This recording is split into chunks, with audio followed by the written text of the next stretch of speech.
Alright, do we have audio here? What's up?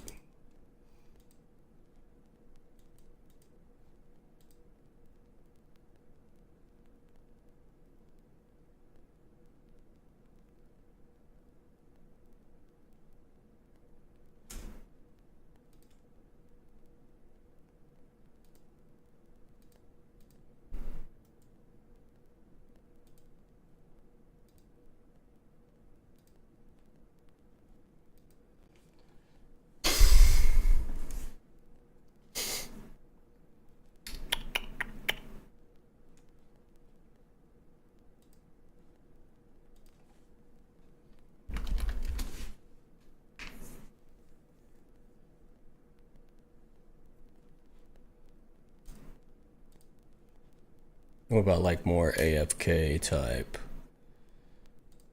Okay, let's try this again.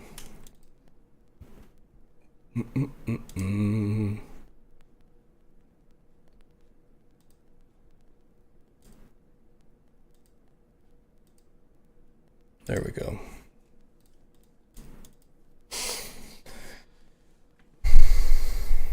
It would be cool to get, I need to get like let me try this. Let me just mess around with this.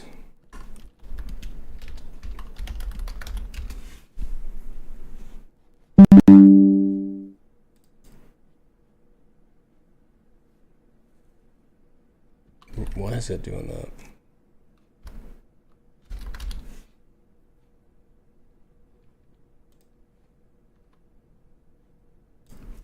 There we go.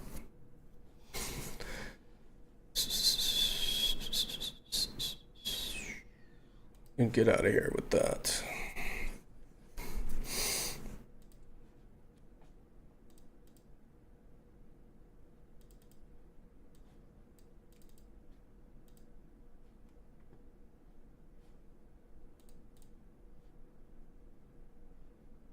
This all looks terrible, dude.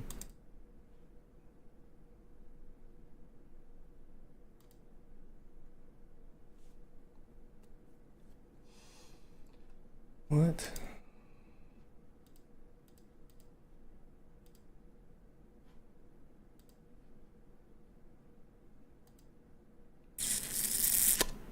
All right.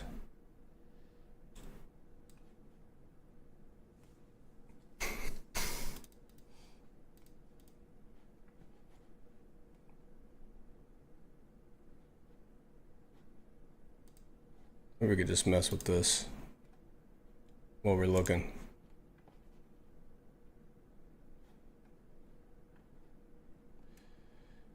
Is there a way to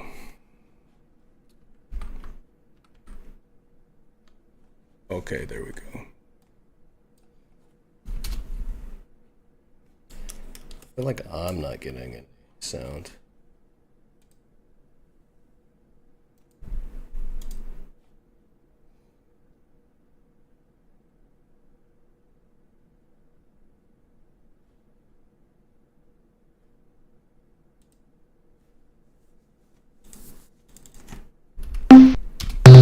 Oh, there we go. No, it's fucking really loud.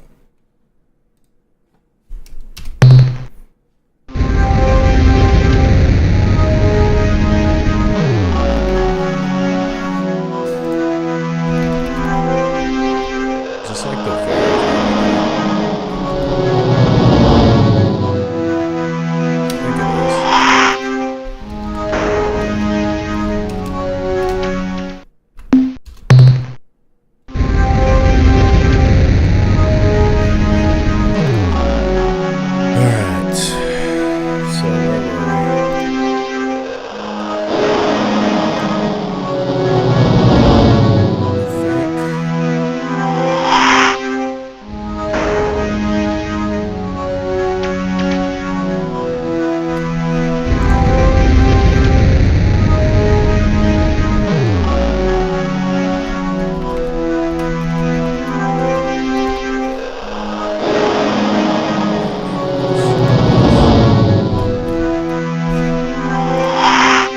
this is at the very beginning.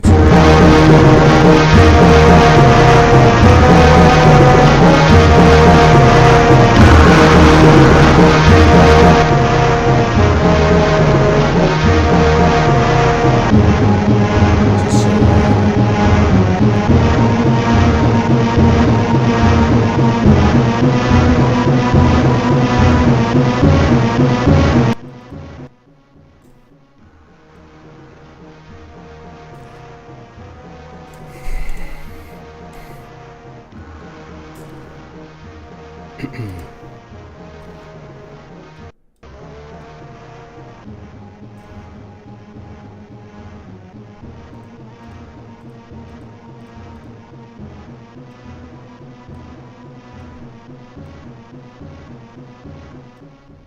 the hell, dude?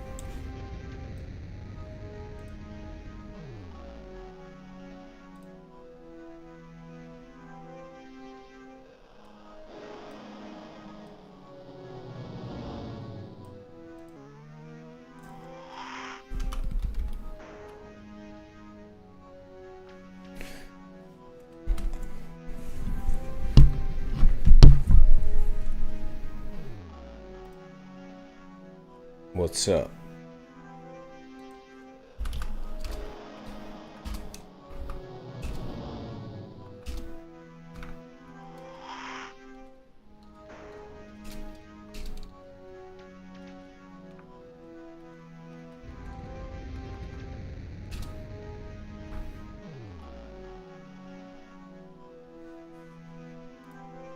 Dude, yeah, but it's like too much, you know, like I don't want to do everything. I want to do everything at once, but I can't.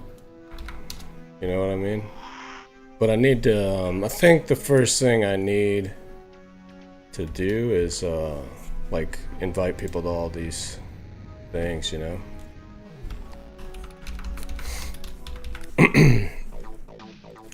So what do we got? We got... Oh, we did this last time. That's, like, good. We should put that in the obsidian to, like, keep track of it. So we have the mods. Oh shit, it's on caps lock. Mods talk from the dystopian group. We have the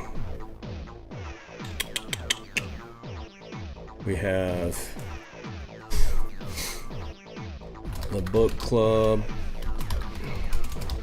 We have the men's group.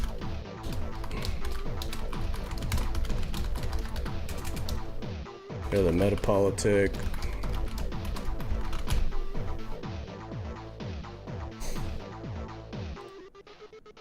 Dude, this game is from like 1991 or something.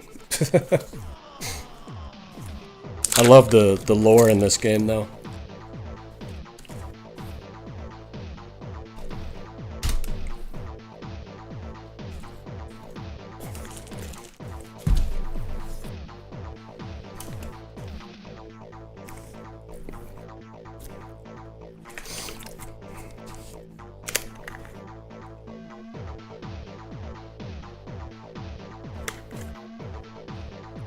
Dude, it's so good, this story. Like, some of it's kind of cheesy, but, man.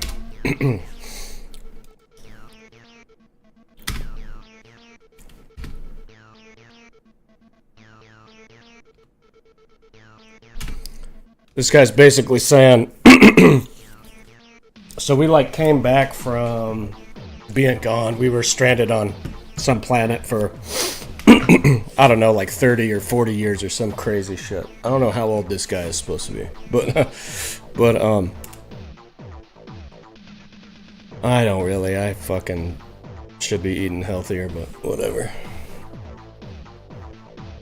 But yeah, cheese is good. My older daughter Jasmine's like obsessed with cheese. She loves cheese. She'll eat like cream cheese right out of the thing. Ugh.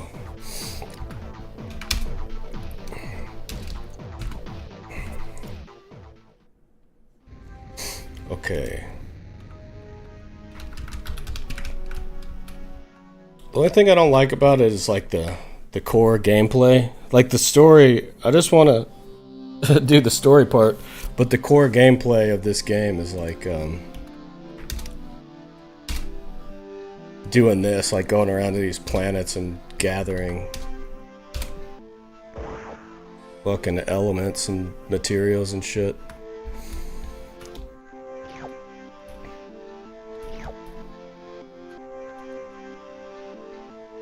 Oh yeah, cheese of all kinds.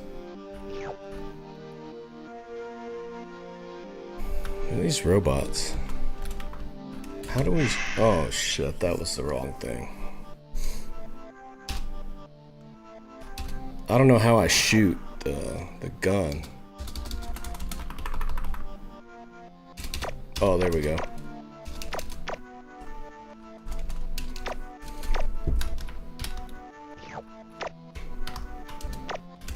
They don't drop anything, so there's like no reason to mess with them. Yeah, it's like I want to get to the story so you can see the story, but this shit is kind of boring and tedious.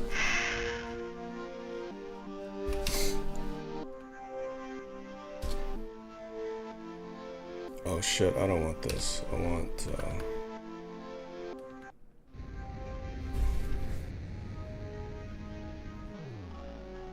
Alright, what else do we have here?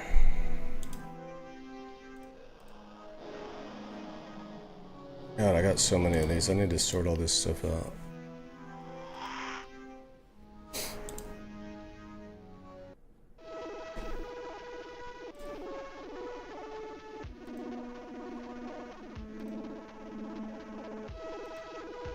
Uh-oh. Uh-oh. Not good.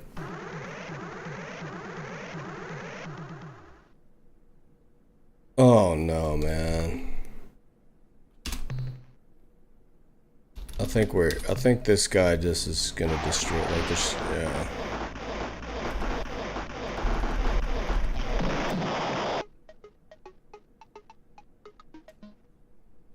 With what?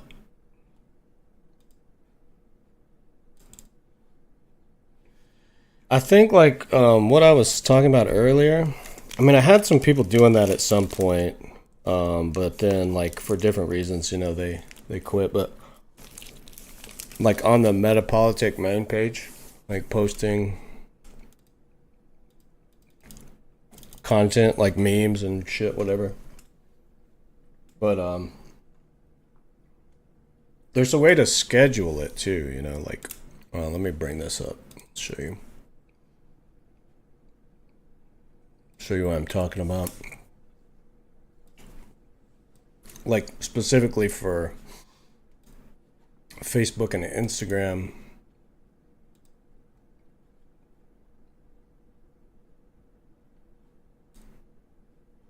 I haven't looked at this for a while, so.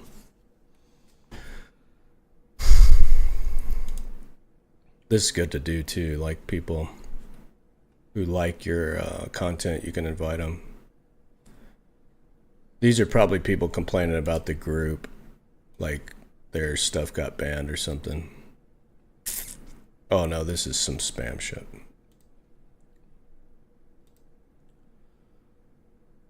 Yeah.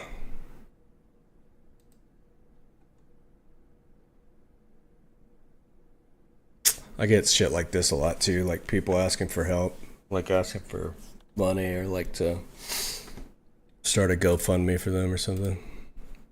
Like, I like the idea of, oh my god, what the heck? I just saw this, look. That's Kyle Rittenhouse, dude, what? What is happening in this world? Oh,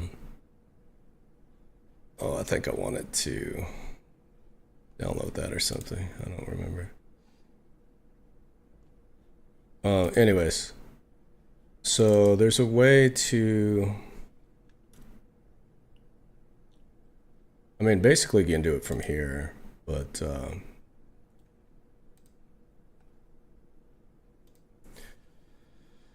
oh, here's the thing.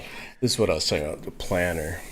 Like, see, I haven't posted shit, so this is really bad because it's like this huge gap from when I was like depression. But see, then look at this. Like we were posting like almost every day, even like I had scheduled stuff. So where, you know, I don't know, it's just not that consistent. It needs to be every day, but you can do it like, you know, during periods where you have a little time or inspiration. You can go on here and like, you know, okay, so this is today. So you can schedule a post, Facebook and Instagram, January 31st. Sometimes it'll even tell you like what the best time to do it is, like when most people are active and whatever. And then I think you can drag and drop here, or there's like another way to upload it here, like add. So let me see. I know we have a bunch of stuff like saved, so come on, man.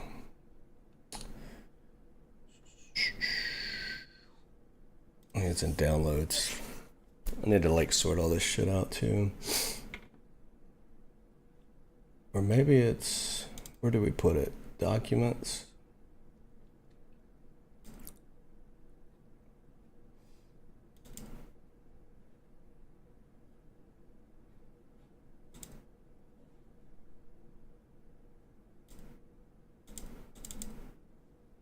This computer's being weird. Oh yeah, here it is. This is what I was looking for. So, okay.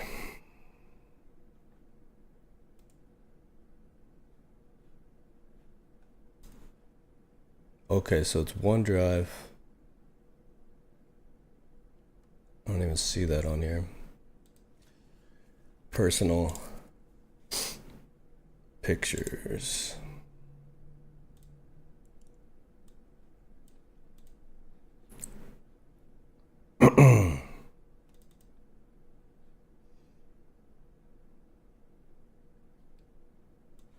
Alright, so this, let's see if this works.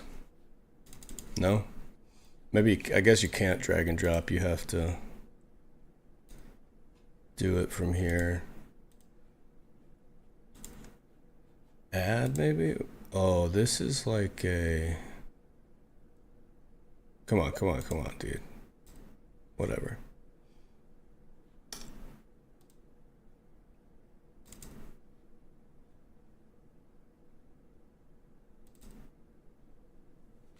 Man, there's so much stuff in here.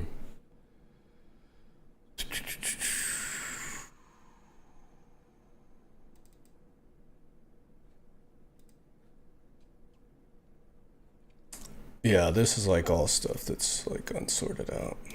Let's see what this is. But I don't know, like it'll be easier for you because you got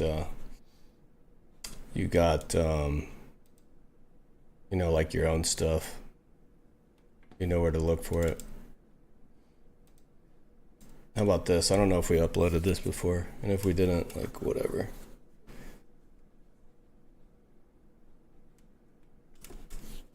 Yeah, and then we just gotta like think of a, you know, whatever, little caption or something. Here, let me try to.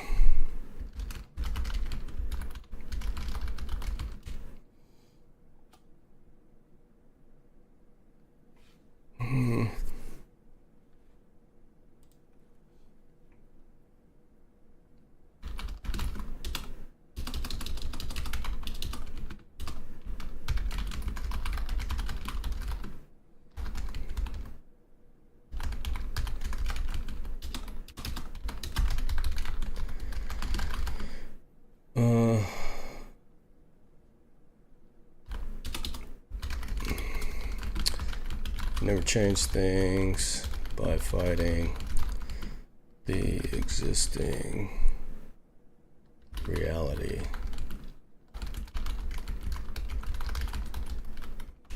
Build a new model. Makes the model obsolete.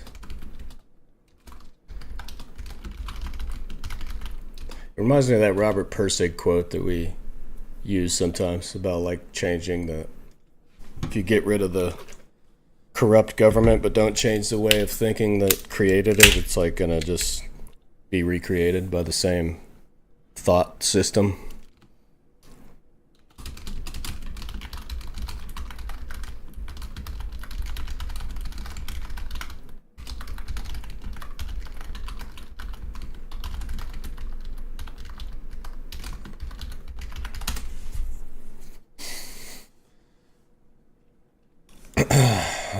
think I got...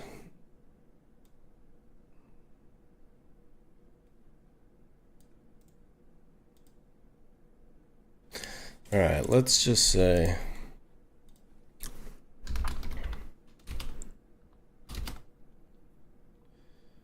This guy is like... I used to be really into him. I read a couple of his books, Buckminster Fuller. He has one that's like operating instructions or operating manual for Spaceship Earth or something like that. Whatever it is. But he's got some cool ideas, but he's also like really... It's like an architect and a weird like futurist, but his thought process is real like scientific and all that shit, you know, like he's kind of from that old shit, but he also I know it's just with a lot of guys, like they'll advocate for these ideas and these like kind of more like humanity based solutions and like, you know, things to benefit humanity that everybody should be involved in. It's kind of like democratic and egalitarian, but when it comes to actually doing stuff, they're like they have to be the guy, you know? They have to be the guy in control of all that.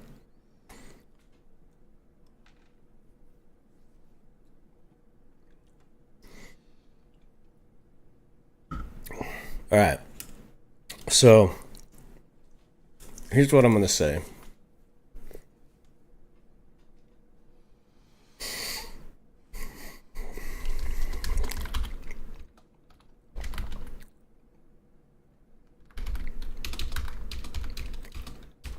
Wait.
Uh,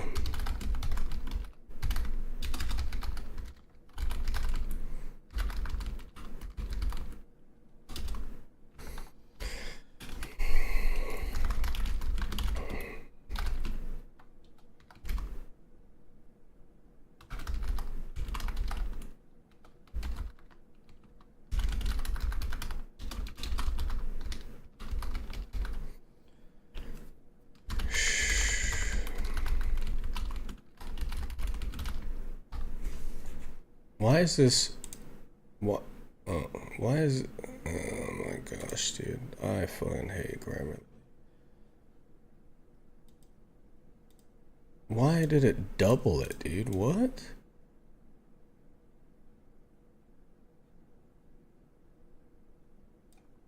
And it just like erased my other shit, dude. Grammarly is such a piece of shit.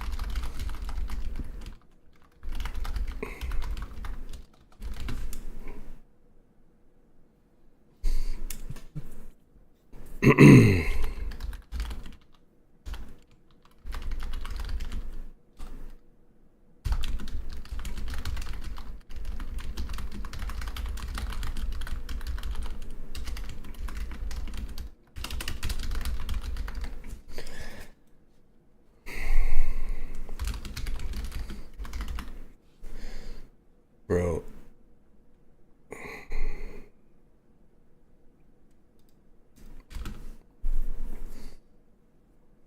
If Grammarly had a face, I would punch it.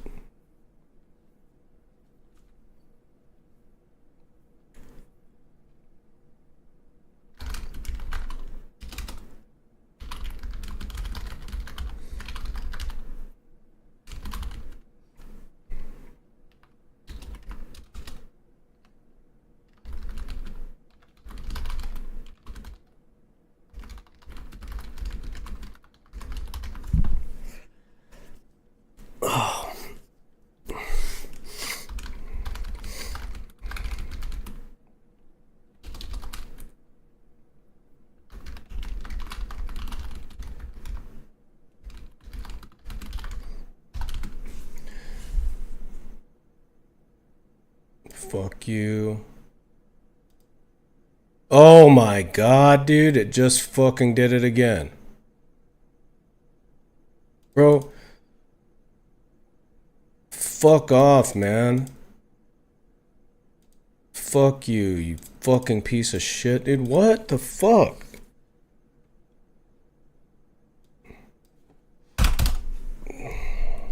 Can you fuck off?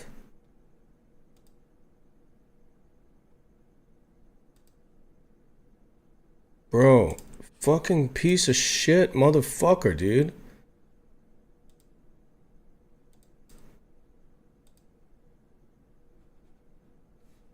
Oh my god, get out of here, you fucking asshole.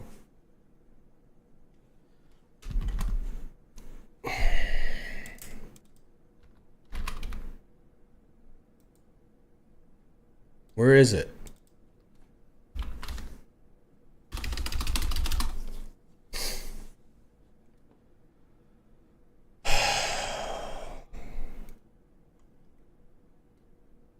Seriously, I would choke the fucking shit out of Grammarly right now if it was a real fucking person, dude. Get the fuck out of here.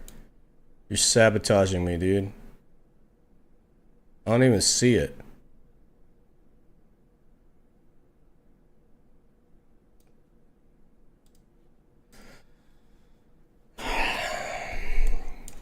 Bro, can you just fuck yourself? Get out of here. Fucking idiot.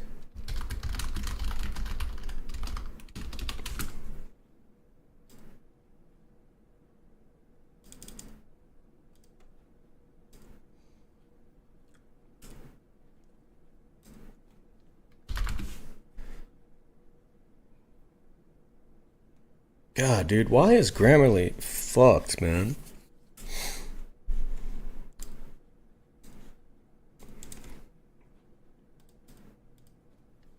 I guess maybe we need to build a better fucking that too, dude.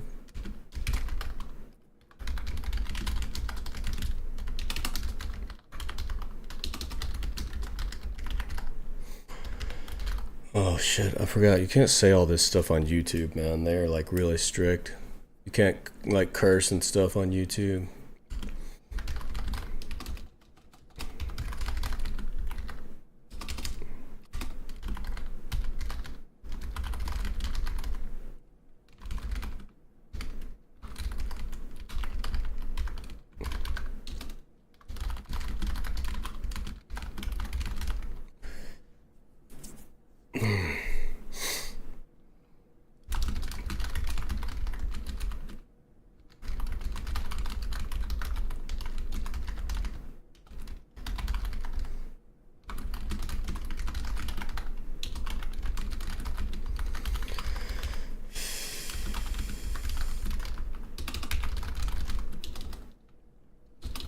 Oh yeah, I said better world.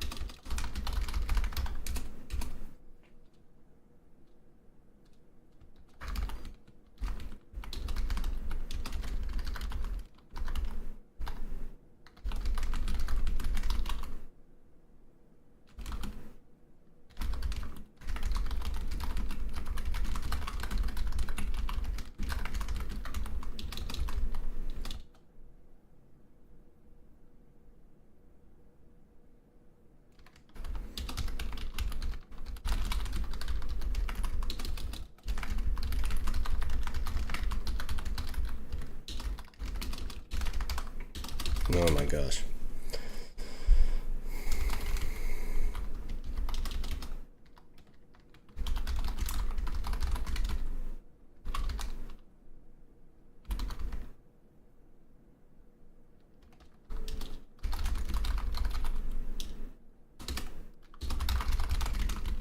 Alright.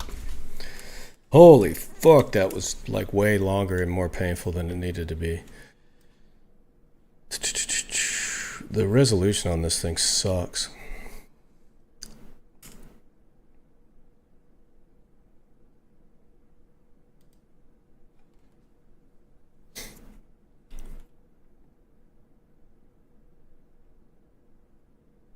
Maybe later. I want to look at this though, because maybe we want to put this on to... We're scheduling content and shit. Maybe we can put this on here.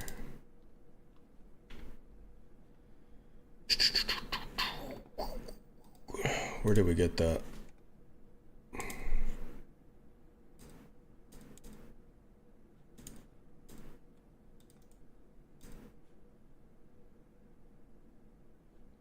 Okay, wait. This is, let's put on the other account.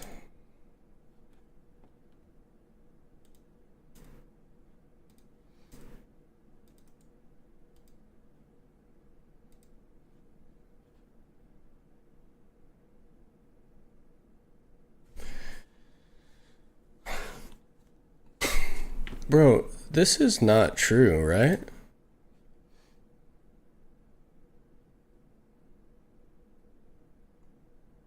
Like, why is he fucking lying, dude? Now he's like he's just, I mean, I guess he has been, but. Wow.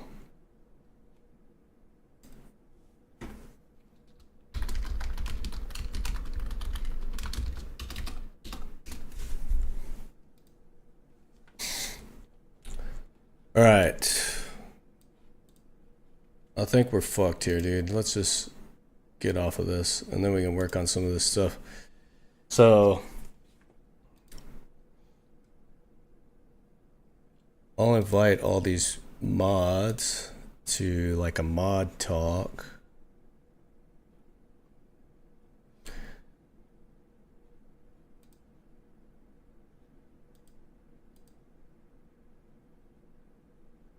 That should be easy.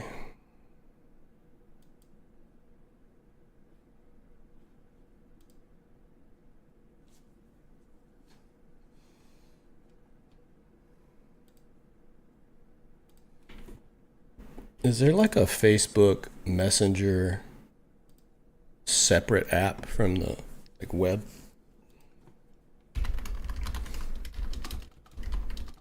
So that would be sick, dude. Oh yeah, there is.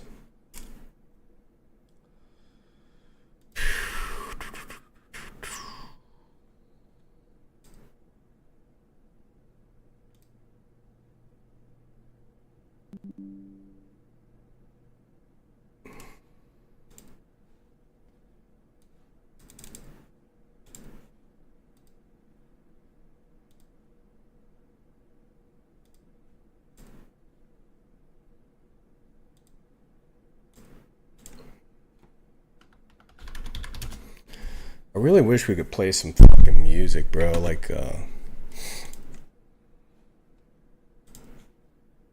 this shit.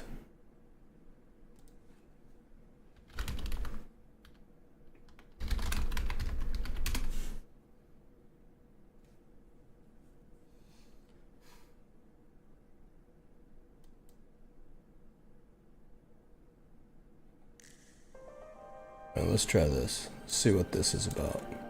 It says royalty-free music, so hopefully they won't fucking mute and demonetize our videos.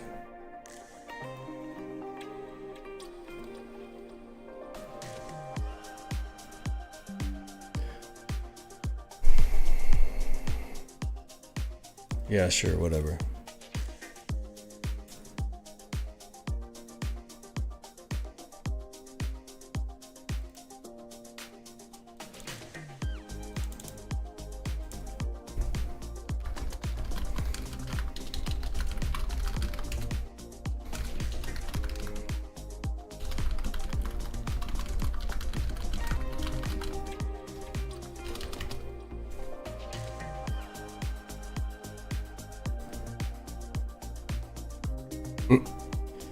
Where is this?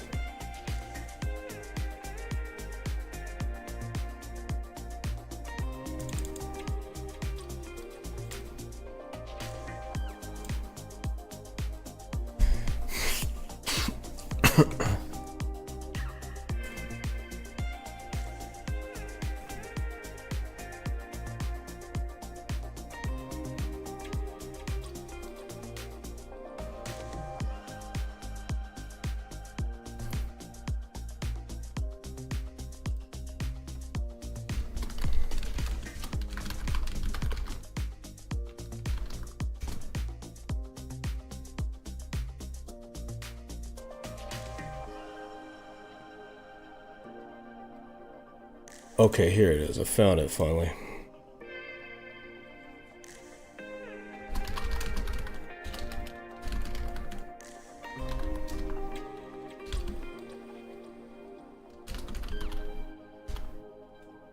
It's Friday, right?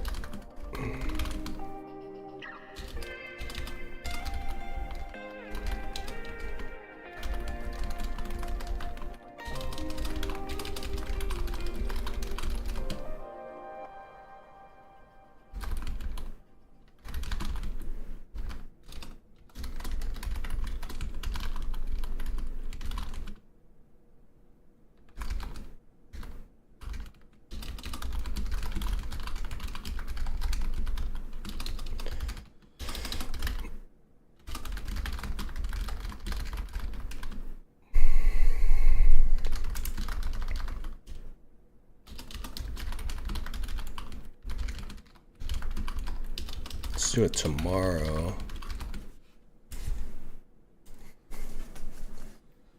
Tomorrow at, I don't know, what do you think? Like,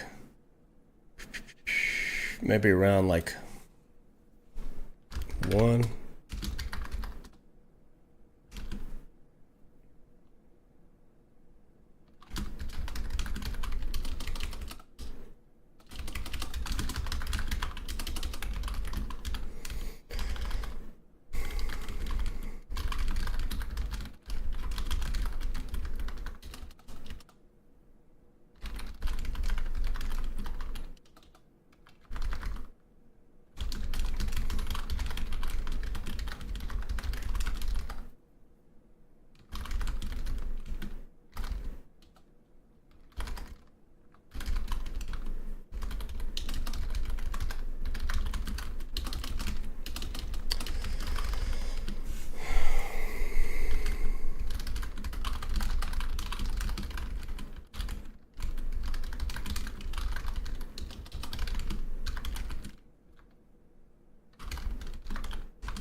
Okay, so I think, what else do I need to do for this? And why did it only play one song?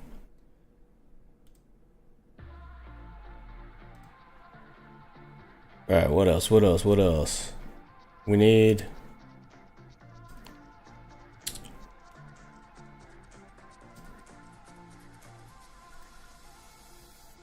We need to create an event. I said 1. But, you know, like we could go for longer than an hour or whatever.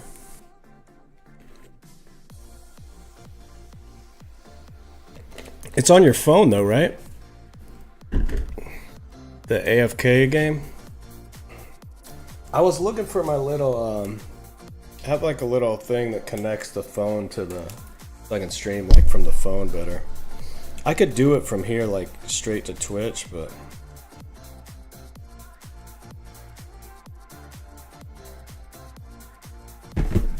I was actually looking for games on stream. I could look up that one that he was talking about.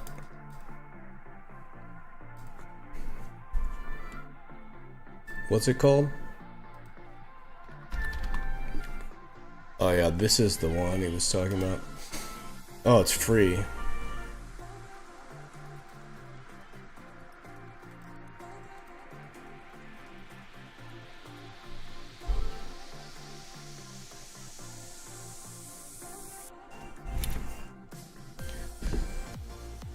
Where'd it go?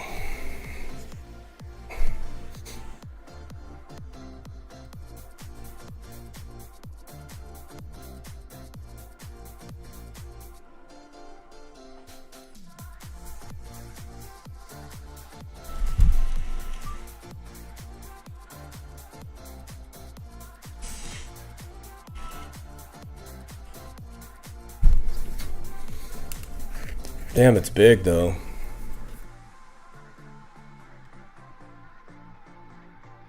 Who was talking about this? Matthew?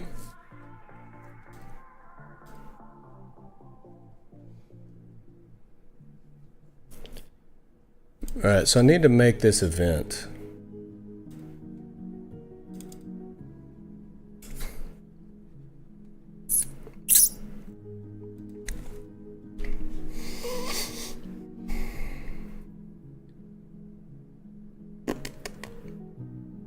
I guess I can just do it straight from, well, maybe I should do it from the Metapolitic page itself.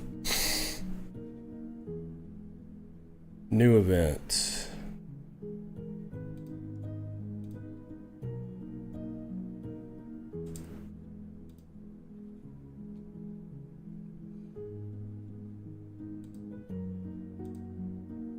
Oh, I gotta switch to.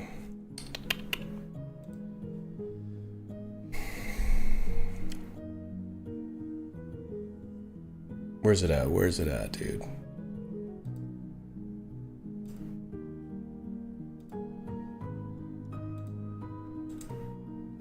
Create event.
PM.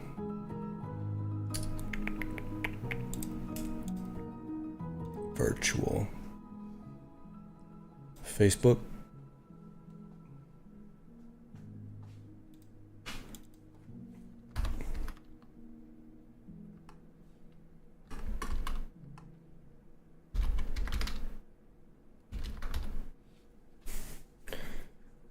Okay, I guess we can't. For some reason, I can't add you as a co-host, but whatever.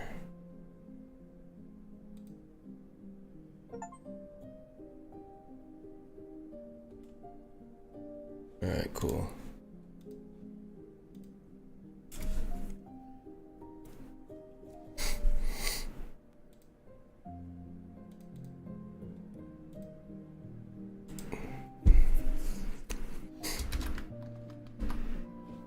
Bro.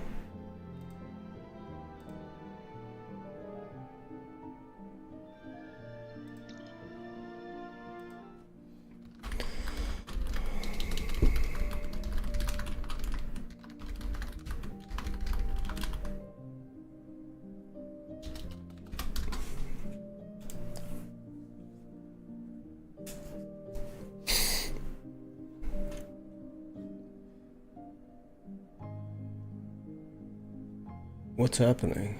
Is it not?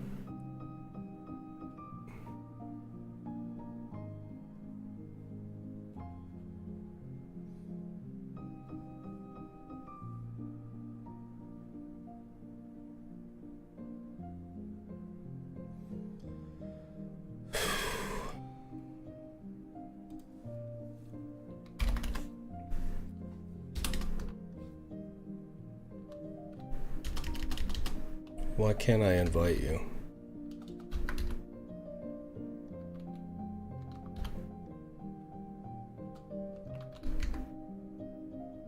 So fucking stupid, dude. Whatever. I'll just share it in the. I'll just share it in the group chat.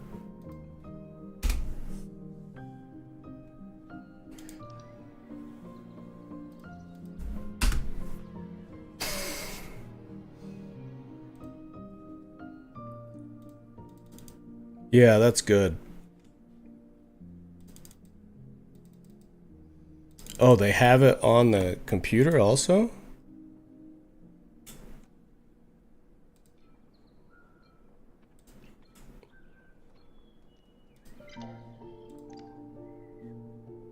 Do they? What's it called? AFK Adventure or something?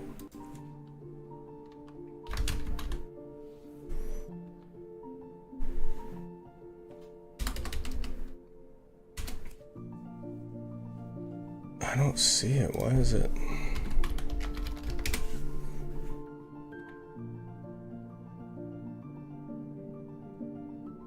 I don't see it. How did you get it? Oh, Journey.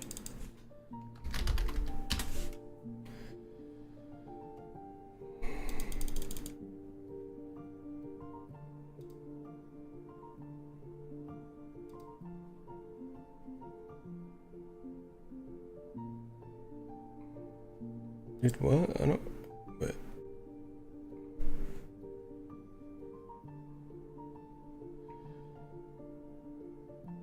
Like, why? I don't see it.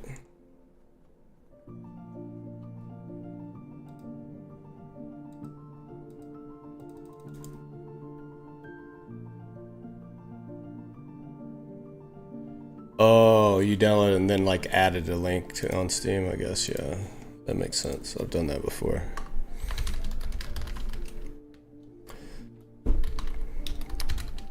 I didn't even know they had it on the computer though.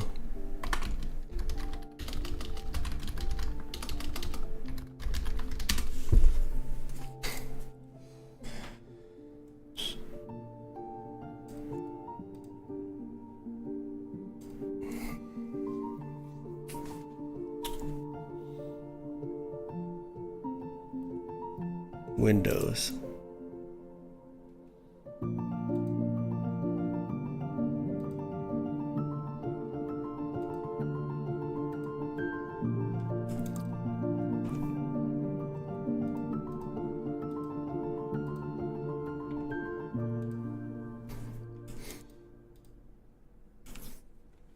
I don't think, like, I feel like it's at a point though in my game where I can't really do shit.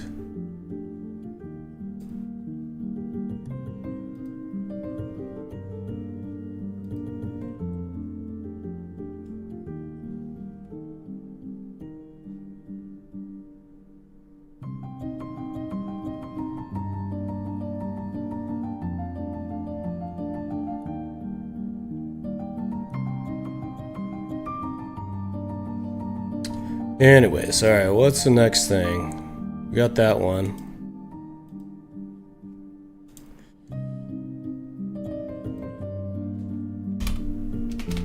Okay, the book club.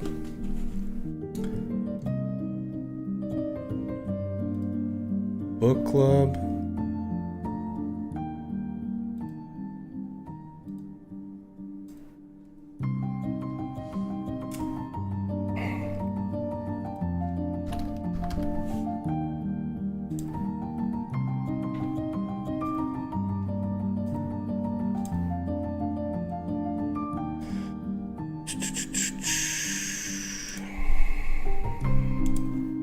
I just think I should do this on meetup.com too.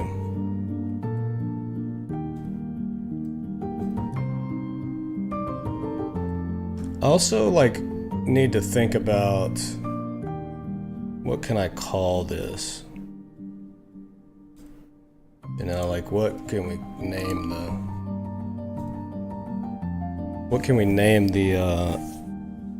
the meeting, like to make it kind of specific and like niche.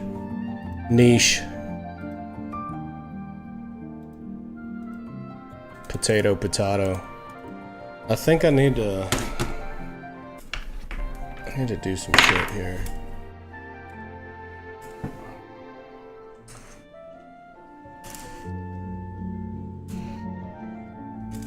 Settings.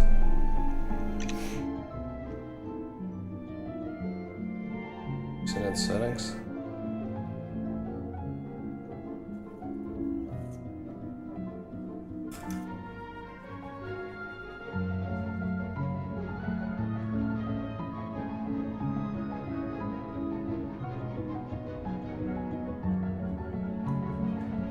Count. Oh, I do have.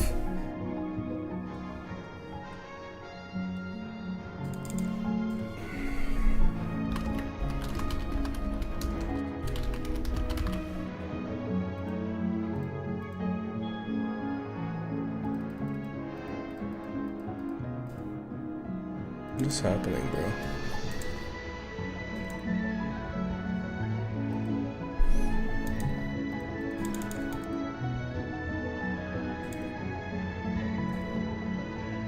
Oh my god, bro, come on.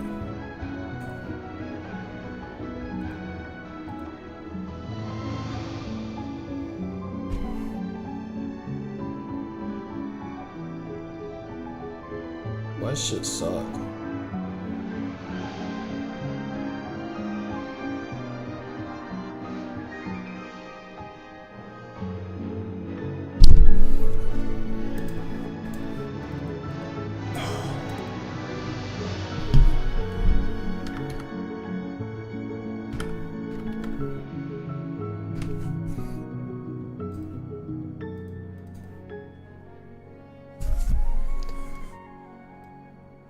Oh man, come on, dude. Why are you a piece of shit?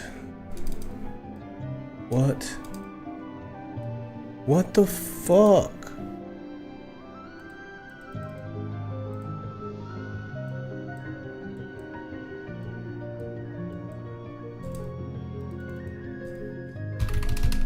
Bro.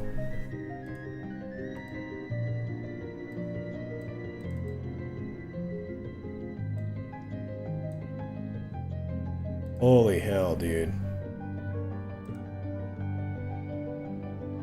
Holy shit. Wow.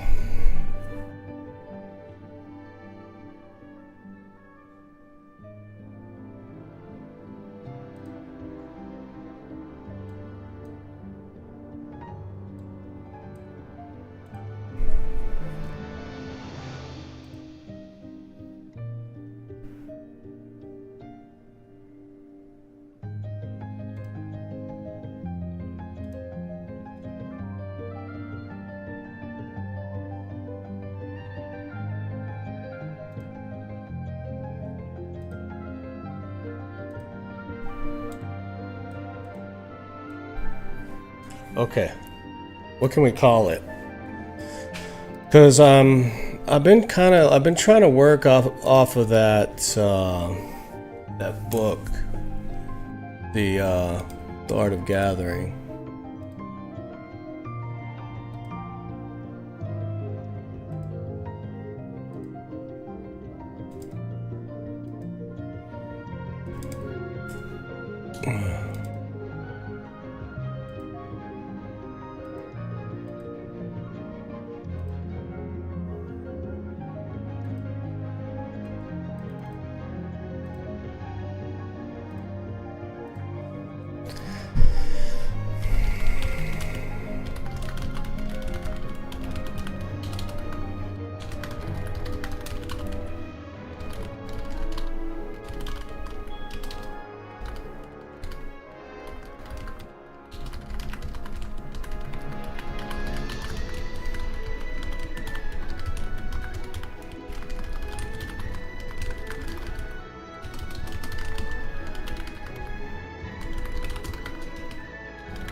Is it done, dude?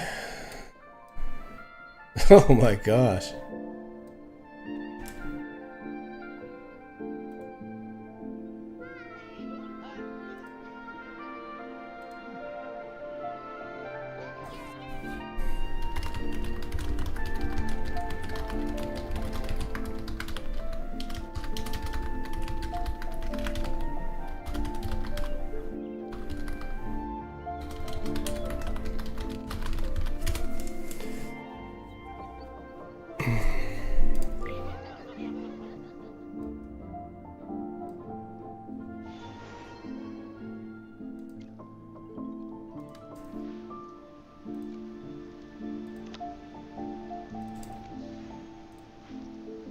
Was that a new, like, profile frame?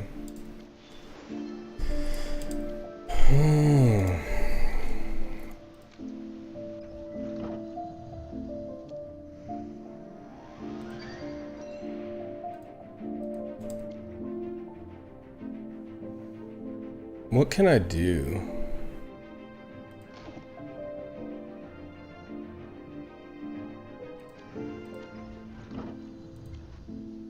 Without buying shit. I don't want to buy shit.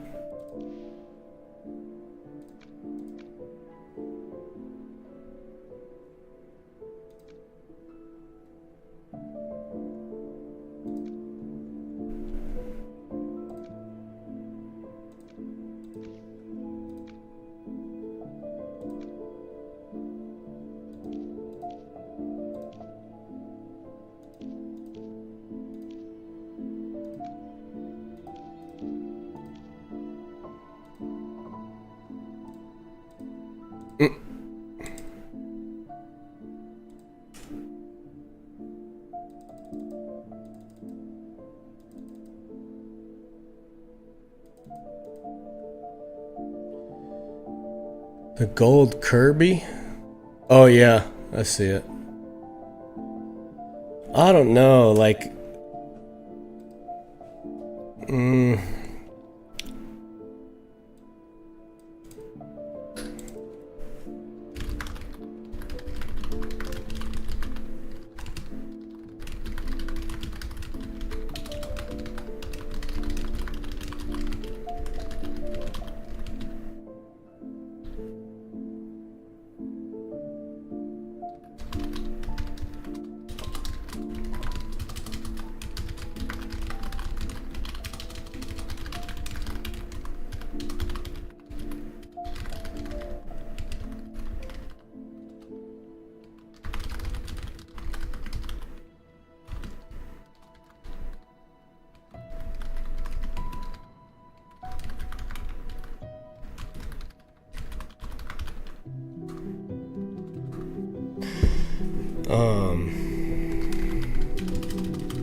So I guess, like, I don't really know. Like, what she talks about in that book is so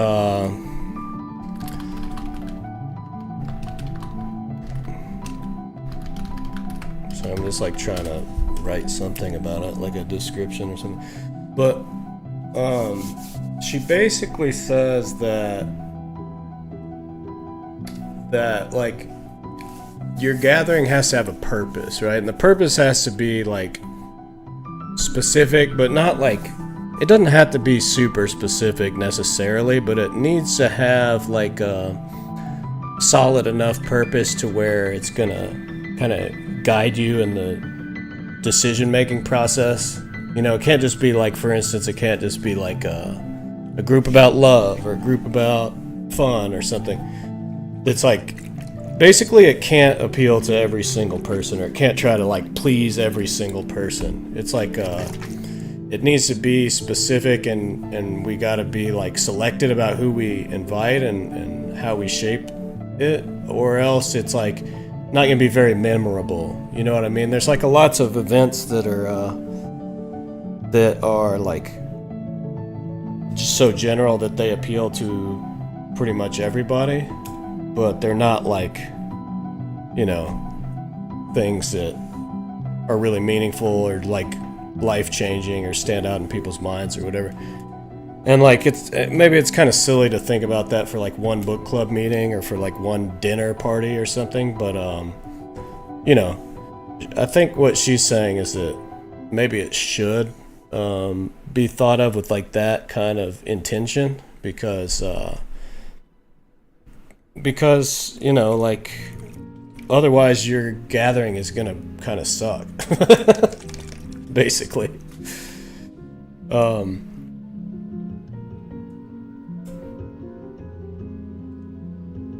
I mean, it might do the thing, like if you're just kind of doing it to make money or like whatever, that's a different story. But you know, if your kind of intention is to have like a meeting of people that is gonna be a great time for everybody and like kind of make an impact on them, stand out for them, you know, as like a really great time in their life, then it has to have like a core purpose. And then like the rest of the everything from like the decor you choose and everything should like align with that purpose. And also like including the people that you invite, because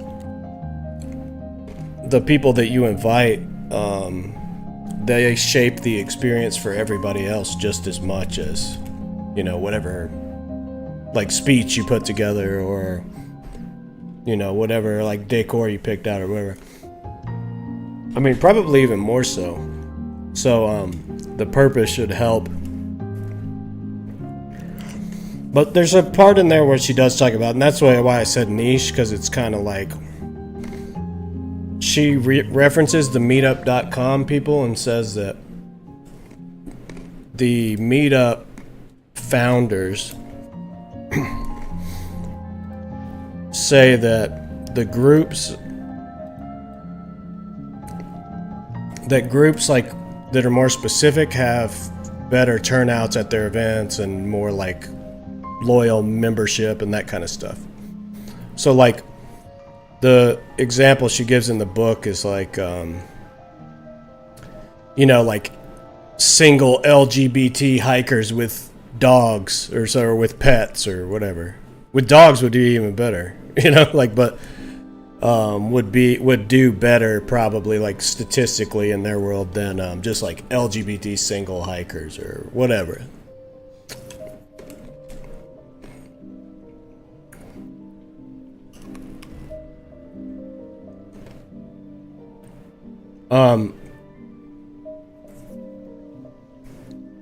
But she also kind of talks about how like creating these events and even inviting people should be like what we're trying to do is kind of like shake up and even like put them in like an alternate world, like break up the routine of like normality of life, and like you're stepping into like a whole new thing. And that like she also says the gathering starts like from the point of invitation. So like if you just send somebody a Facebook invite or something, that's like crap pretty much. Like the invitation itself should align with the purpose of the meeting, like reflect the purpose of the meeting, you know what I mean? So I think the example she uses in the book is like if you just write down like a, you know, meet up at my house at this time and date, like on a napkin at a bar or something, that's like, you know, they might show up or they might not, but like the message that kind of sends about the like how much you care about the gathering and how important it is like comes across in that. So like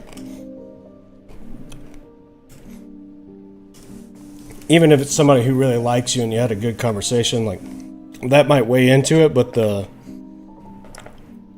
you know, that's why people do like fancy ass wedding invitations and stuff, basically. It's like it needs to kind of come across as being something unique or special in a certain way to them at the time of the invitation. And also that like, and this is something like that kind of, some of these things like really stuck out to me, that, because I've done that a lot, you know, kind of like lackadaisical whatever invitations and like quantity over quality and stuff. But also like being a passive host, like thinking just like if you get a bunch of people together, like the magic will happen. And I know like part of that is coming from like my desire to not like want to step on any toes and like be I don't want to be like the guy, you know, like the like listen to me, I know everything, do what I say, and you know, my voice is more important than yours.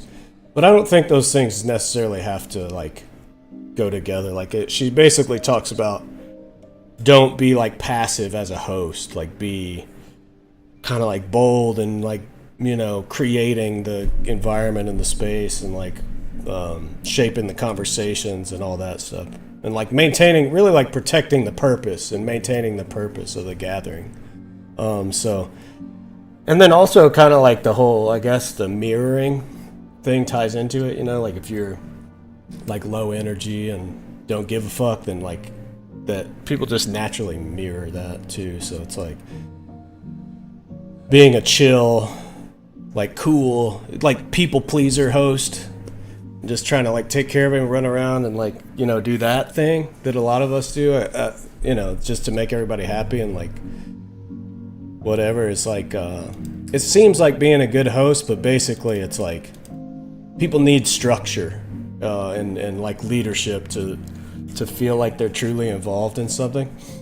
But it doesn't necessarily have to be like shitty leadership, you know, like I was saying, like, you know, I'm better than you, I'm the one in charge, you know, like I guess I get a lot of that shit from the Navy, the aversion to that, you know, they're like, I don't want to be like that.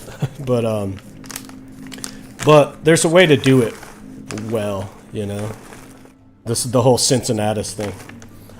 And then like another thing she talks about a lot that I thought was really interesting was that she talks about rituals, like use of rituals.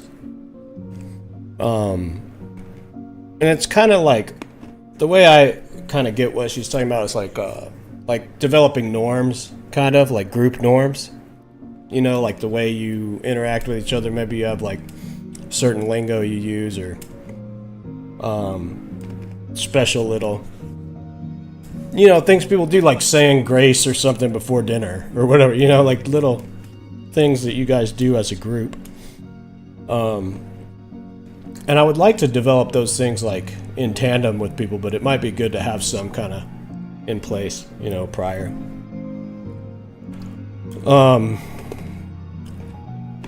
What else?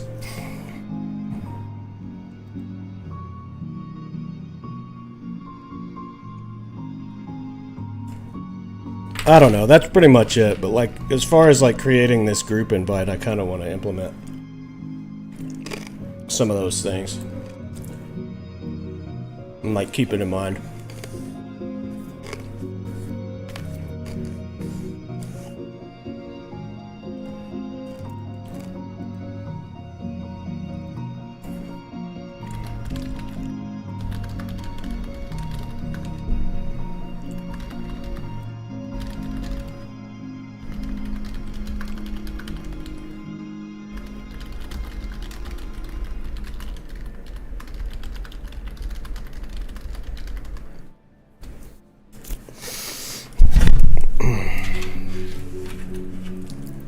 Oh shit. Oh shit. Oh, maybe I can check here, dude. Let's see.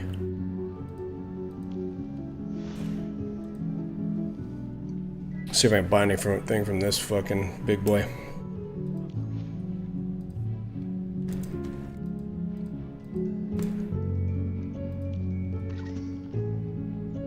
$700.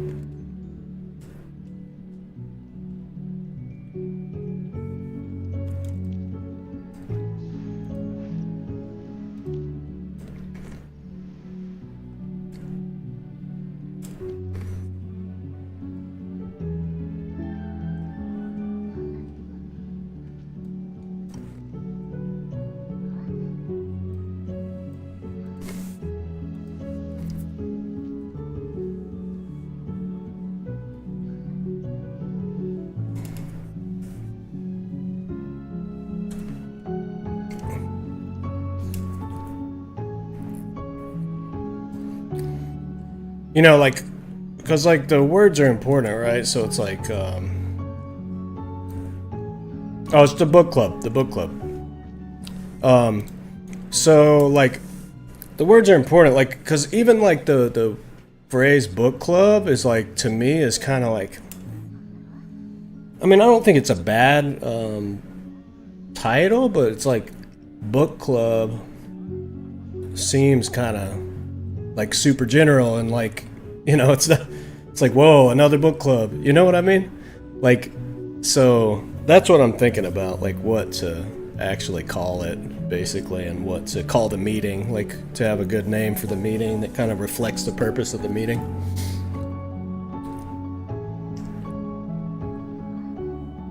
Discussing what happens when fuckboys have a lot of money, and so, oh yeah.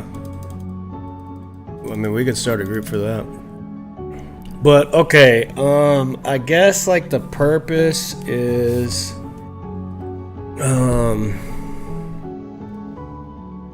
like, I don't know. I was gonna look at this too later. Let me like.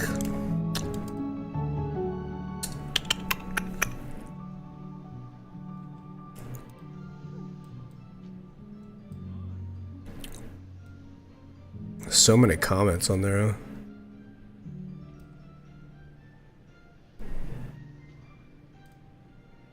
Oh, jeez, it's insane how popular that blog post got. Okay,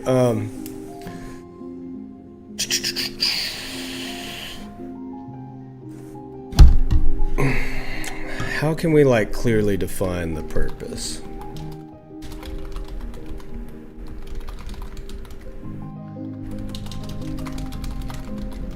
Oh, shit. Spilled my shit, dude. Thanks for coming, Claire, too. Oh, God.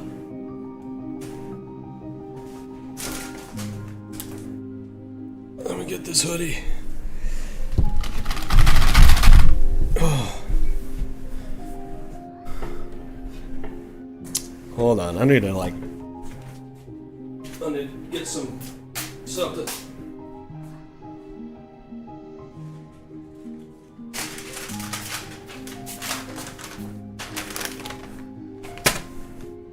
Okay. How did I spill that shit, dude? I'm all fucked up. Over here right now.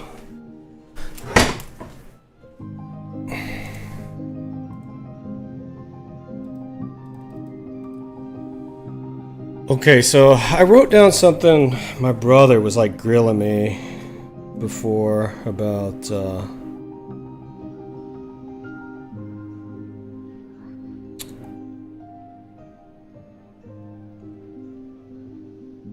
like the community and like building the ranch and all that stuff, and like what is the purpose of it and everything. So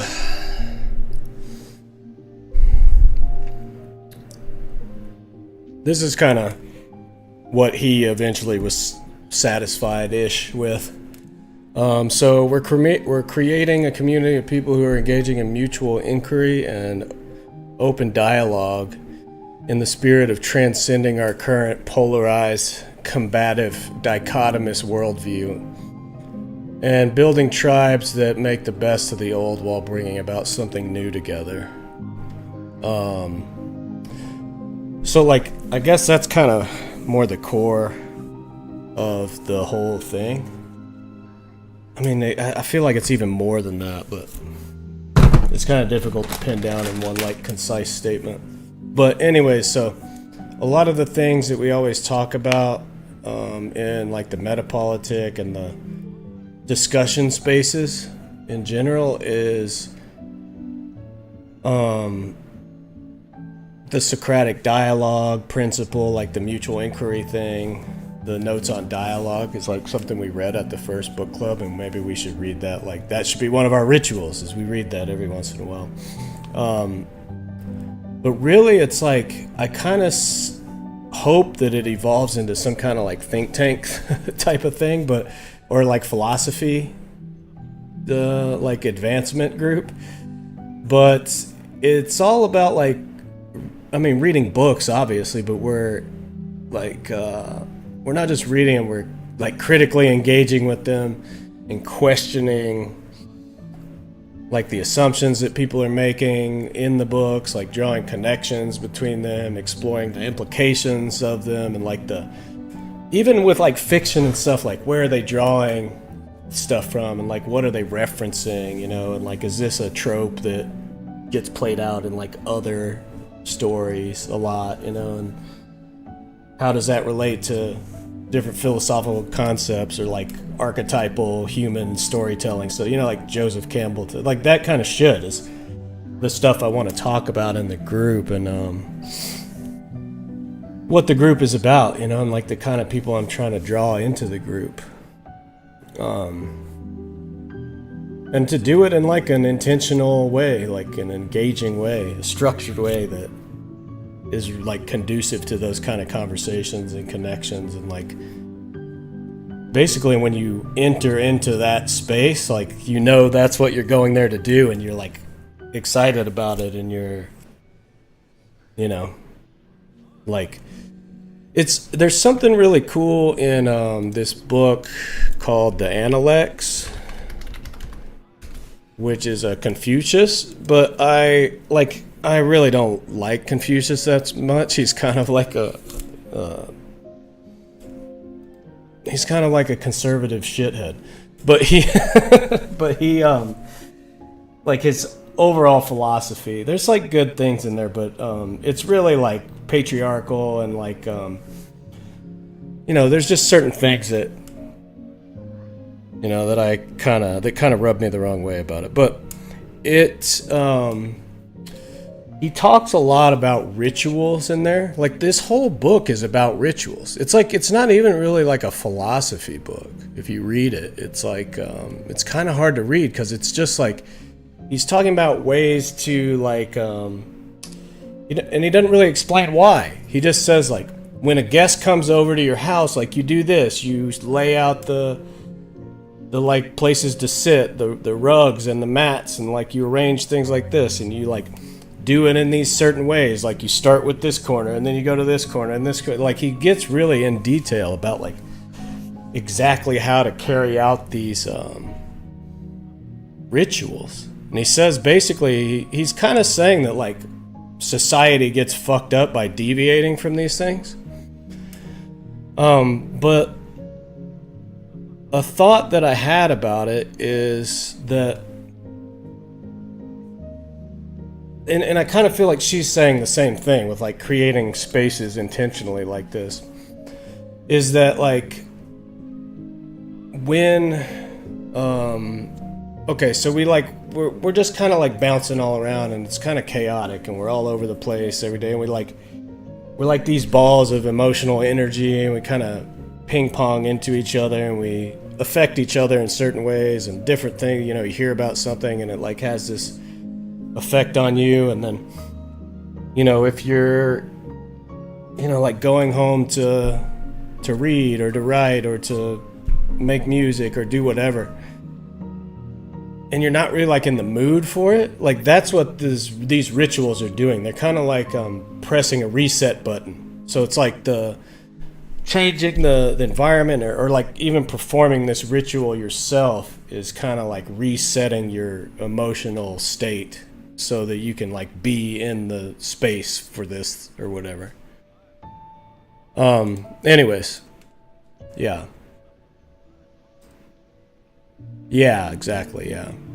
And yourself, you know, like it, and it doesn't have to be like in a manipulative, secretive way either. It's like, because it's kind of like what she says in the book about like people need structure and leadership, and they appreciate it. They like thrive in that.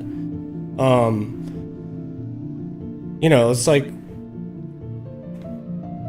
it's not like trying to, you know, like mislead people or prime them for like, oh, I'm gonna brainwash them into believing this. Like, I don't want to force anybody in any way. I want them to like show up at something like that because they're drawn to it, you know, because the energy aligns and whatever.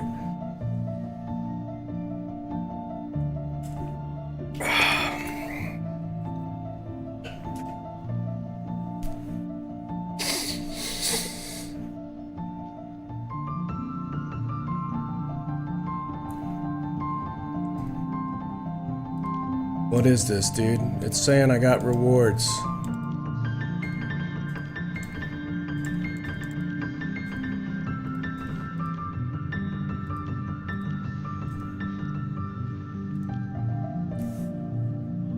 What is this? Oh, this is like...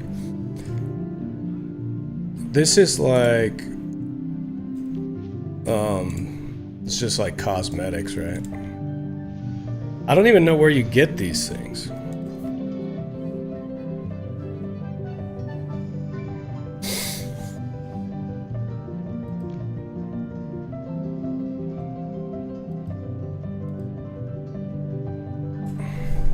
Okay. I don't even really give a shit about that.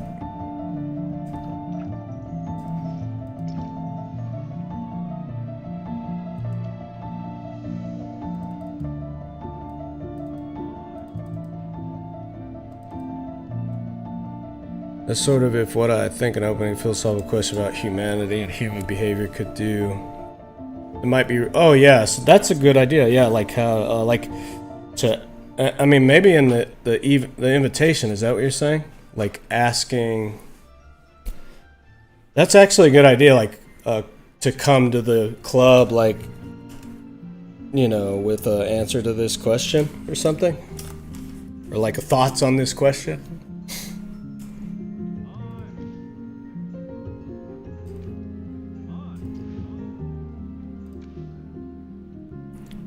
So you're not on my you're not on my server, huh?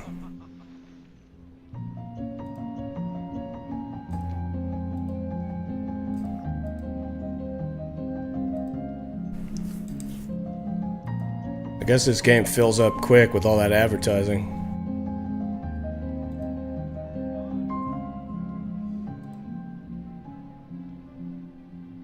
Yeah.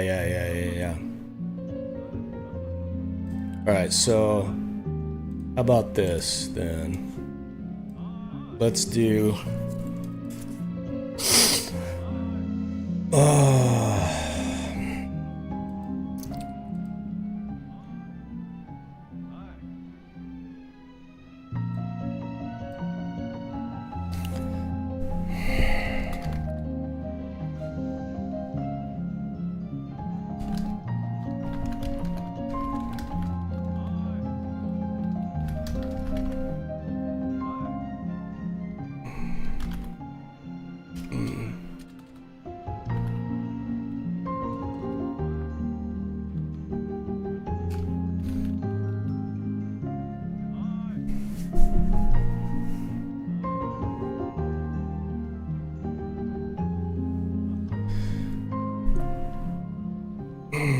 whatever. We'll fucking fuck with the name in a minute. Like, okay.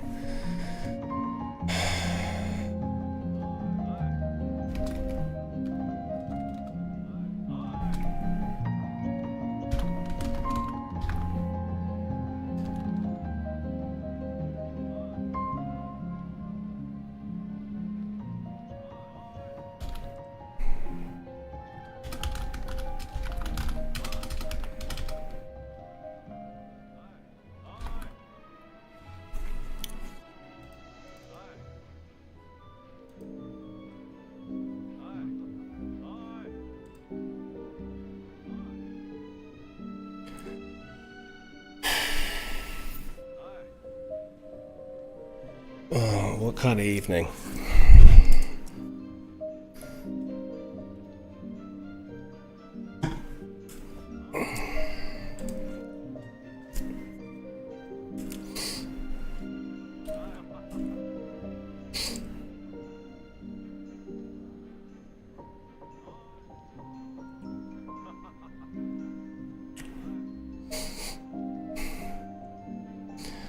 Lyceum?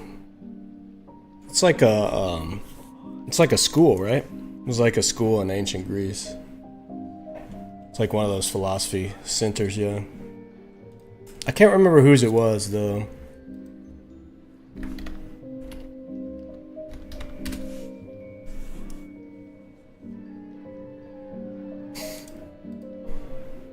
Oh, Aristotle. Yeah. Because Plato was the academy. Aristotle was Plato's student.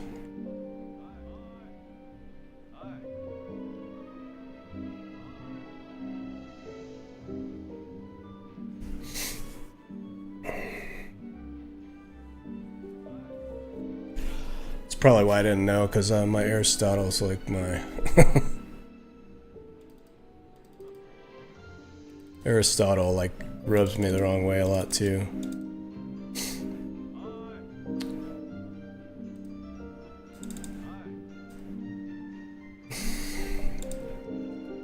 Oh gosh.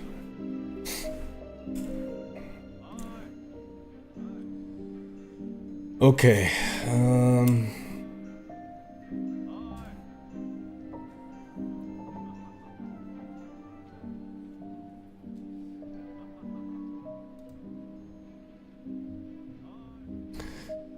I don't want it to be like too pretentious or anything too. Like, there's a lot of things I was thinking, you know, like the shit like that, like the ancient Greek stuff, because you could call it like the reading academy or something. But I don't know. I don't want to be like that. You know, I don't want to be like. Also, I kind of feel like, I don't know. Yeah, like everybody uses that. Like it's such a common word now, you know, it's like academics and shit.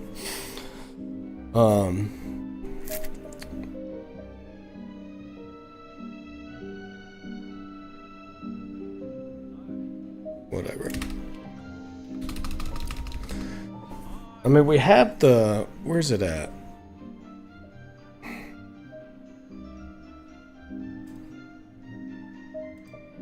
Where's the... Oh. I mean, we have the... Like, we called the Facebook group the Ouroboros Project Book Club, I think. But the event name...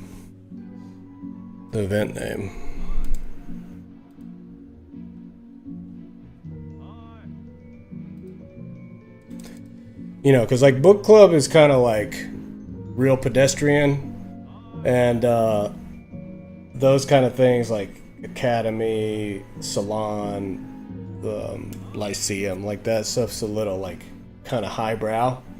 Like there's got to be something in between, right? I don't know. Forum might be it. I don't know. Maybe I'm overthinking it. Anyways.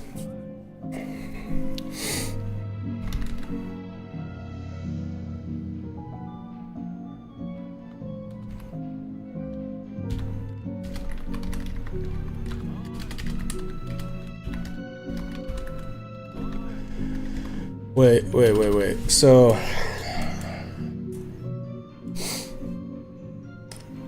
Whatever, I'm just gonna write some shit and then we can fucking mess with it.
What else?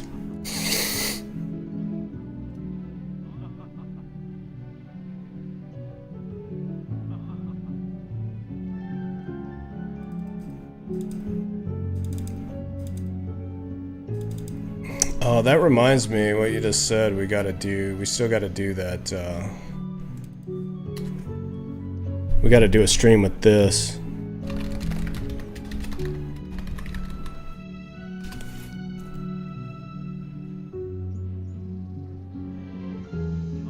I fucking love Lewis Carroll.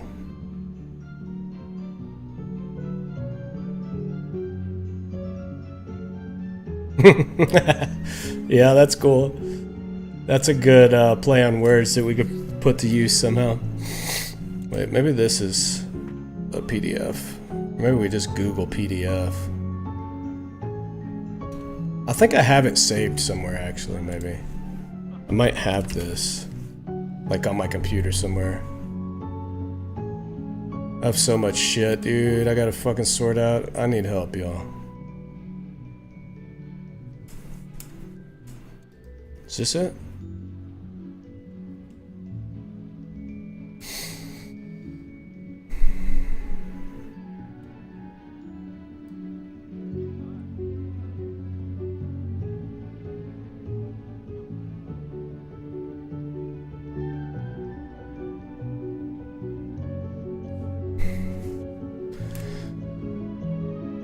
Oh, this is like just an article about it. It looks interesting though. Is it free?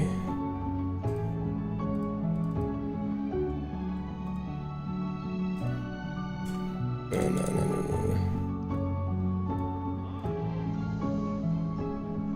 Bro, I swear I have an account on here already. Wait, what?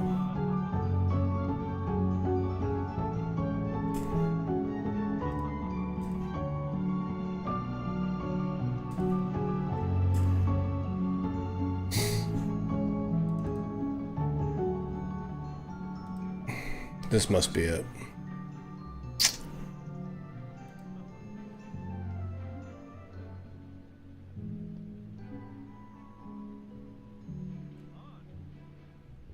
Wait, what the fuck?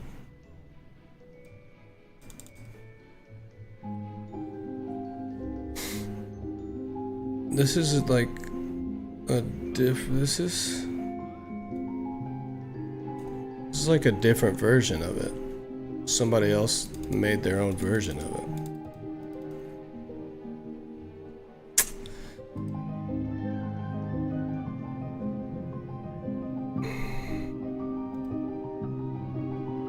Come on, dude. Where's the original?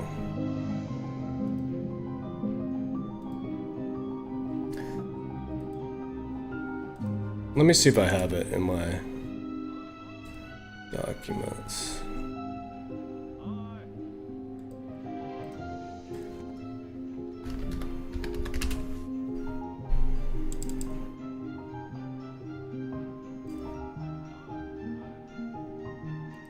I don't know how to find anything.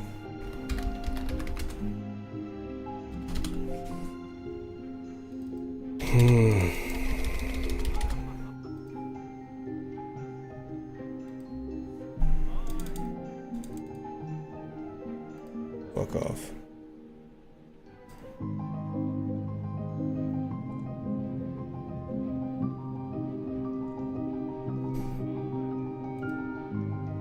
Seriously, bro? Nobody has this?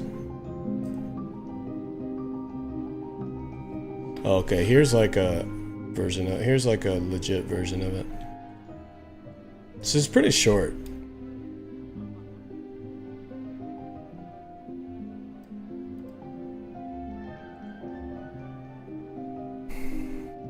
I heard some weird stuff about Lewis Carroll being like a weirdo, like pedo or something, but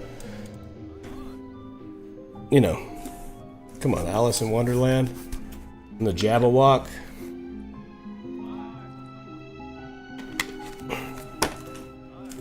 Jabberwocky. It's like the stories are so good. They're like really like playful and like trickster archetype. Like he's like a Loki character in literature. And this is like that too. Like the logic stuff, I kind of want to... Like, I don't think logic is bad, but I think, like, the overemphasis on logic is kind of, you know, like, part of the issue with the whole, like, scientific reductionist, materialist view. So, basically, I wouldn't want to say that we're, like, a logic group. Not that we're, like, an anti-logic group or illogical or something, but... I think it's like maybe putting the wrong vibe out there, basically.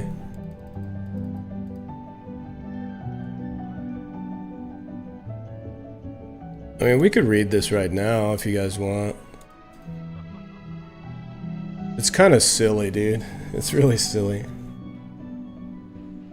Yeah, I don't know the whole story. I never really looked too into it or paid too much attention because I don't like to get distracted by those like ad hominem stuff. I mean, yeah, like character says something about you or whatever, but that's pretty much all people do. Like, oh, Martin Luther King was a fucking idiot. Don't listen to him because he was an adulterer. Like, come on, man.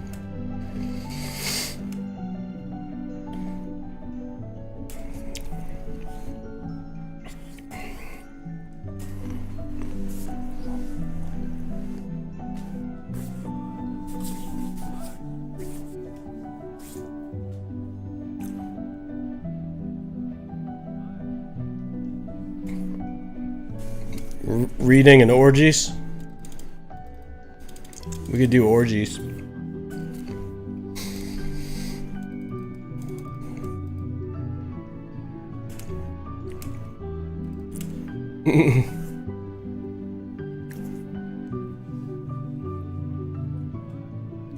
don't know. I've just heard people say that Lewis Carroll was like had some weird infatuation with kids, and he in his personal life he like has some kind of like signs that he was doing like a Michael Jackson or whatever, which I don't even know if that shit's true about Michael Jackson, but so just like to give some background on this is like it's kind of a version of one of like Zeno's paradoxes, because it's a reference to the Zeno's paradox of motion. Because in Zeno's paradox of motion, he talks about Achilles and the tortoise racing each other, and how like if Achilles gives the tortoise a head start, he can't. Oh, why did it do that? He can't ever catch up to him, right? Because you know he says, basically, think about it. If Achilles, if the tortoise. He lets the tortoise get halfway first before he starts running. And then Achilles takes off. He's really fast. And he has to run to halfway. But while he's running to the halfway point, the tortoise moves a little bit further. And while Achilles is then running to the point where the tortoise moved to, he moves a little bit further. And so on and so on. So it's impossible through like logical deduction to ever get past the tortoise. So like, you know, this people talked about, there's like all these solutions to it, whatever. Which, you know, we could go into and whatever, but so he had a bunch of these, right? So he's basically riffing off of that, you know, like thousand plus years later, saying that okay, just Achilles had beaten the tortoise. He's kind of saying the same problem, the same paradox that Zeno is bringing up. Well, all of those paradoxes kind of tie into it, but it also applies to the idea of deductive reasoning itself. So in logic, there's two main like categories of reasoning. One of them's called deductive, and the other one's called inductive. And it's funny because like in Sherlock Holmes, he, you know how he always says that, you know, deduction It's the power of deduction, Watson, or whatever the fuck he says. Oh shit, I can't cuss on YouTube, I keep forgetting. So he's wrong about what he's actually doing, because they're looking at clues and finding evidence. That's induction. So when you go out in the world and look at, like, use your senses to gather, experiential based information to try to prove something, that's induction. But, we've talked about that before, the David Hume, like, problem of induction, where, you could see, like, 10,000 white swans, and for thousands of years, people think swans are white, until finally there's a black swan. Like, it can always be proved wrong. There's no, like, 100% sure way through induction to verify the truth of something. So they don't even call it validating or proving or whatever. They call inductive arguments in logic, they call them cogent arguments, so they have to, like, make sense. But they, I don't know, I don't remember all the terminology. It's been a while since I took, like, actual logic class or anything, but they have different terminology for inductive reasoning process, and like what you kind of information you can get out. It's basically like it's probability based. It's like there's a high likelihood that this is true, but we can never know for sure. Well, deduction, on the other hand, supposedly gives you like 100% certainty, but most of deductive truths are either like what they call tautological, where it's like it's kind of like almost like circular reasoning. It's like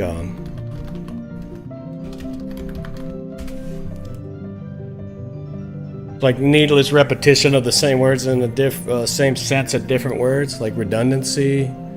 That's kind of it. Okay, like it's basically like Immanuel Kant uses a version of it. He says one of the examples he gives of his, like a whole totally different thing. I don't want to get sidetracked on, but he says that all bachelors are unmarried, right?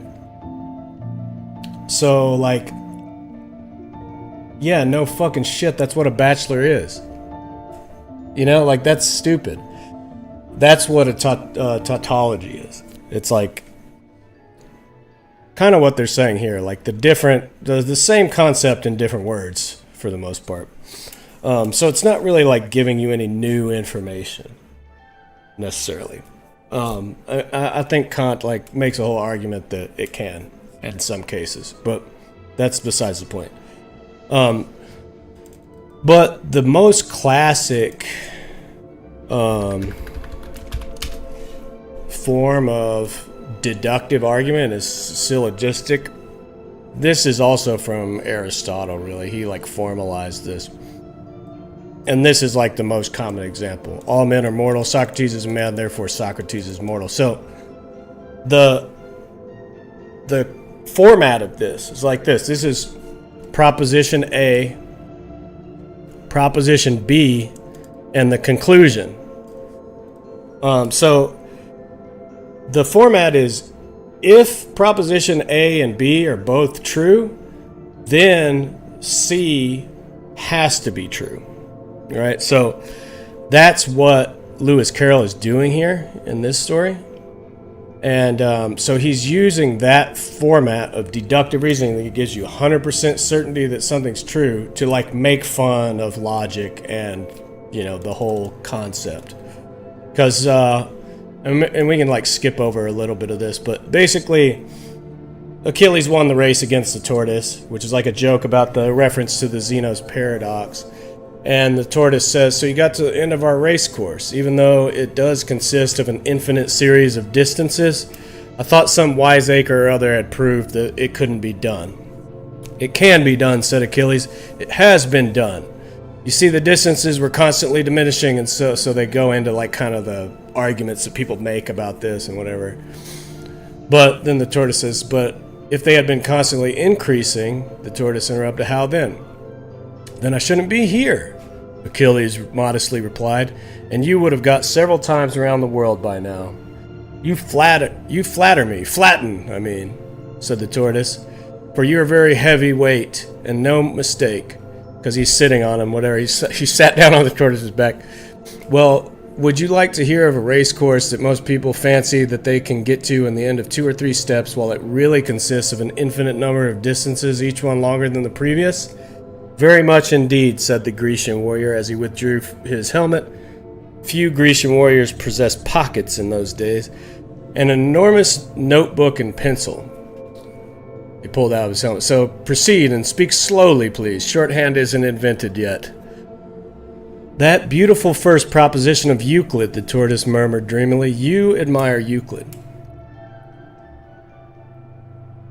Passionately, so far as at least as one can admire a treatise that won't be published for some centuries to come.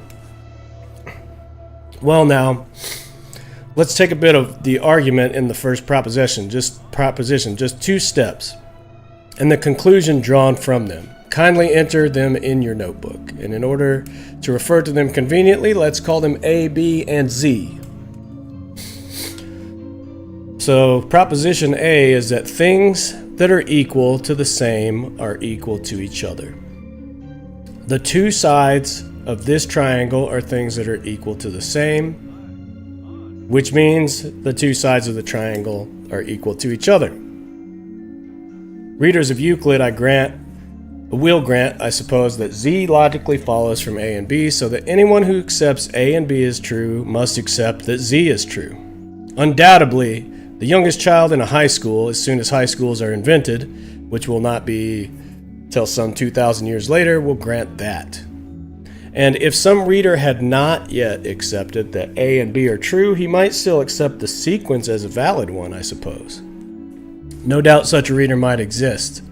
He might say, I accept as true the hypothetical proposition that if A and B are true, Z must be true. But I don't accept A and B as true. Such a reader would do wisely in abandoning Euclid and taking to football. And might there not also be some reader who will say, I accept A and B as true, but I don't accept the hypothetical? Certainly there might be. He also better take football. And neither of these readers, the tortoise continued, is as yet under any logical necessity to accept Z as true. Quite so, Achilles said. Well now, I want you to consider me as a reader of the second kind and force me to logically accept Z as true. A tortoise playing football would be, Achilles was beginning. An anomaly, of course, the tortoise interrupted. Don't wander from the point. Let's have Z first and football after. I'm to force you to accept Z, am I? Achilles said musingly. And your present preposition is that you accept A and B, but don't accept the hypothetical. Let's call it C, said the tortoise. But if you don't accept C, if A and B are true, Z must be true. That is my present proposition, said the tortoise. Then I must ask you to accept C. Oh yeah, that sounds really cool, actually. I like that name.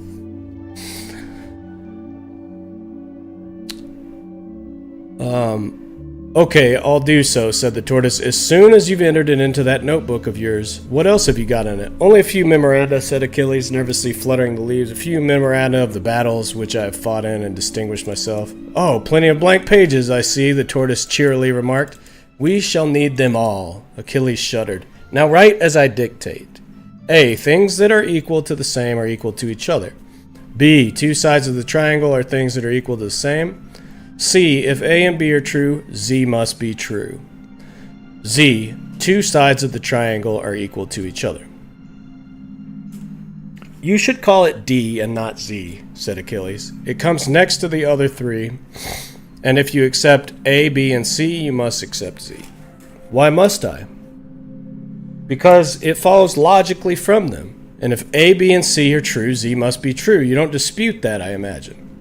If A and B and C are true, Z must be true, the tortoise thoughtfully repeated. That's another hypothetical, isn't it? And if I fail to see its truth, I might accept A, B, and C and still not accept Z, mightn't I? You might, the candid hero admitted. Though such obtuseness would certainly be phenomenal, still the event is possible, so I must ask you to grant one more hypothetical. Very good, I'm willing to grant it as soon as you've written it down. We will call it D. If A and B and C are true, then Z must be true. Have you entered it in your notebook? I have, Achilles joyfully exclaimed as he ran the pencil into its sheath, and at last we've got to the end of this ideal race course. Now that you accept A and B and C and D, of course you accept Z. Do I? Said the tortoise innocently. Let's make that quite clear. I accept A and B and C and D, but still suppose I refuse to accept Z. Then logic would force you to do it, Achilles triumphantly said. Logic will tell you that you can't help yourself, and now that you've accepted A and B and C and D, you must accept Z. So you've no choice, you see.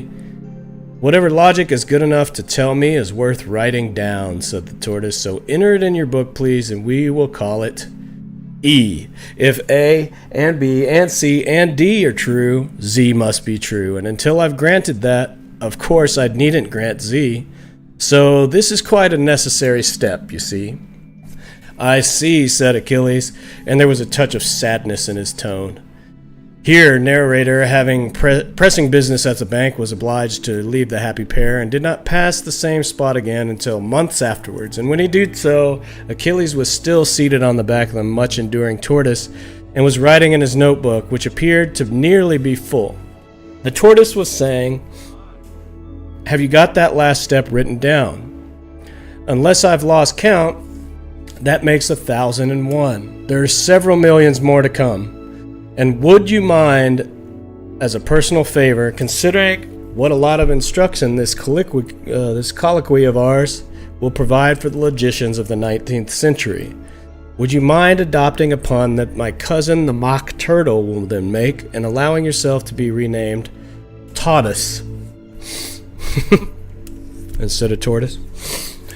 As you please, replied the weary warrior, and in the hollow tones of despair as he buried his face in his hands, provided that you, for your part, will adopt upon the mock turtle never made and allow yourself to be renamed Achilles. So you kind of get it, like what he's saying? The infinite regress problem.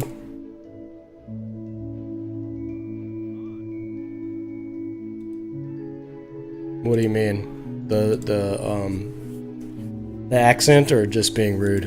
Or both? Tortoise. The tortoise. Fucking tortoise.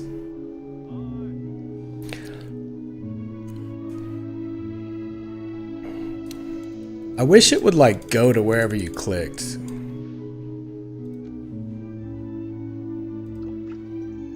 It is fucking getting hot in here.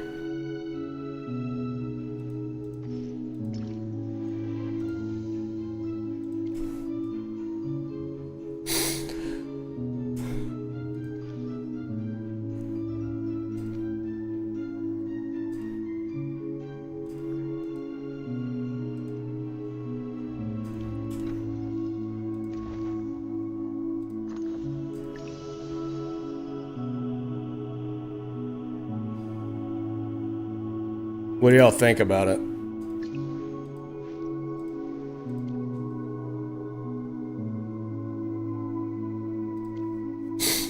It reminds me of something Alan Watts like talks about a lot. What's the song?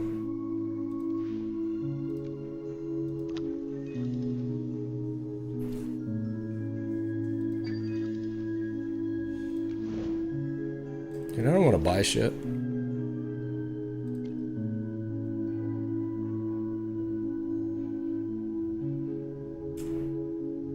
What specifically what?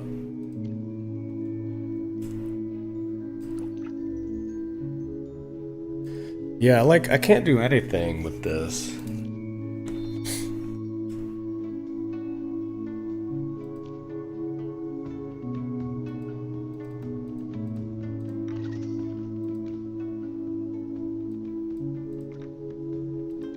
Like, isn't this the same as just... Oh, this is like tickets.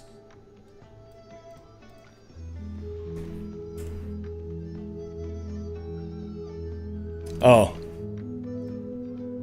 Oh, I see. I'm gonna turn the fucking heater down in a minute, dude. What, the events on the game? With this sword, Are you talking about the, there's that one with the dice, like the Monopoly bullshit? That, like, it fucking goes and goes, dude. You have to just, yeah, that one. Yeah. Look at my fucking dude. He's kind of steampunk. He's a little too steampunk, but like, he's getting with the wizard shit. I gotta get me some more wizard, like urban wizard. Guild store? Nope. Wait, maybe? I got 13. These are sold out though. I need some more of these things.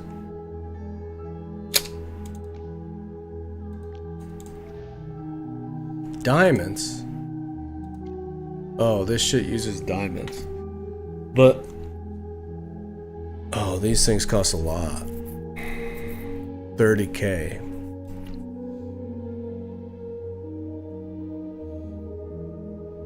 Oh, what? Why are these locked though? Reach tier epic. So maybe I don't spend any... how do I get to the arena?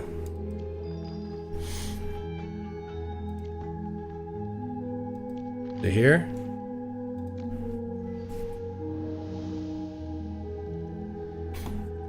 Oh, I got no... when does it refresh?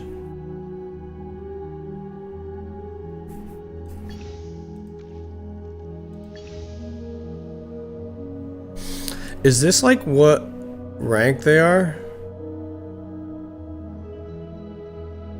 13? I think so. Like, I don't want to beat that guy up because he's in my guild though.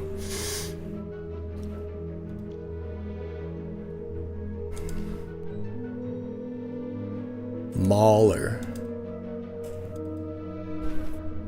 It shows you here that these, like, this is like the rock paper scissors shit, you know, like the Lightborn beats the Maulers beat the Wilders, and the Wilders beat the Dark, whatever they're called, Grave. Great materials What are they? are everywhere. Graveborn. And then the Graveborn beat the Light. So this guy has Light, Wild, Light, Mauler, Grave. He's all mixed up. So he's got 2 Lightborns, which is not good for, or which is good for my team. But then this one, she kills my people better. And then, because mine are all like, all these are Greyborn except for this guy. Now this'll be fun. Oh shit. Bro. Everyone must pay a price. Yeah, this guy is Wilder. So he's good for her. I wish there was like, you could tell it who to attack, like who should attack who. Oh, maybe it, okay. Because I kind of found out like it, yeah, exactly. Rock, paper, shotgun. I really like her though, wait.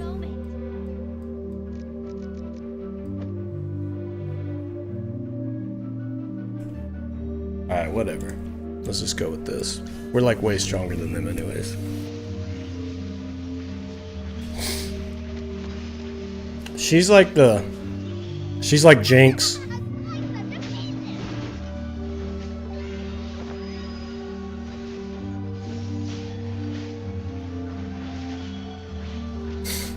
Yeah, she executes people with that giant axe. I hear a storm coming.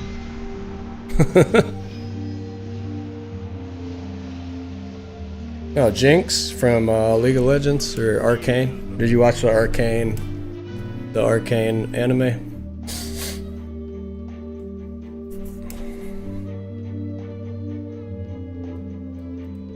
It's like Harley Quinn, basically.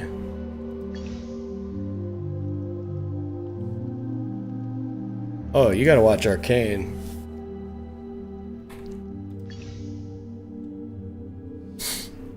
Alright, Alright, I can fight this guy. 24k. Like, is that just their team strength? Or, like, what is that? And how do I find out my team strength? 2491, is that mine? Oh, this is mine. 68, and that's hers, okay.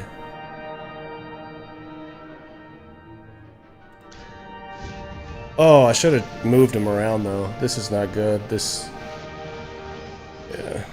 I like that she just like kicks him down.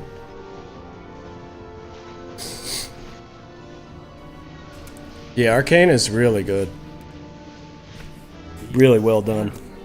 Was a total success. The art and the like style and everything is so good.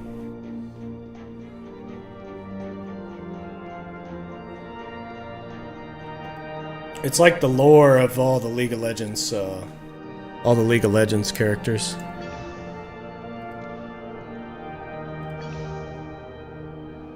Donut. Where's my rating though? 1471? Aren't I like moving above these people? 40k. I got 68, right? I don't even really need to like adjust anything yet. Yeah, she's cool. She like hooks the... Well, she got the tank right now, but she hooks people and brings them close and then does that.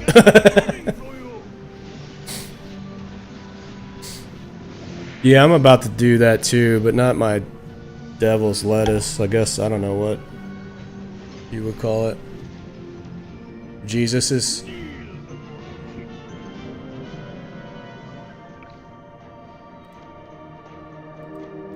Jesus's lettuce?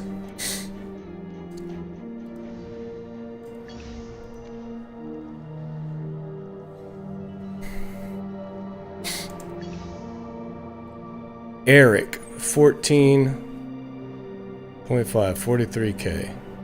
Fuck you, Eric.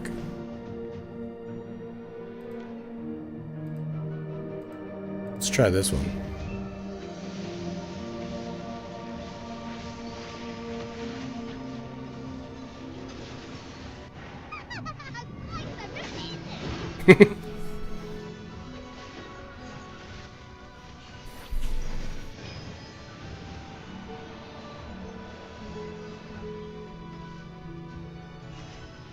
You'll get what's coming to you.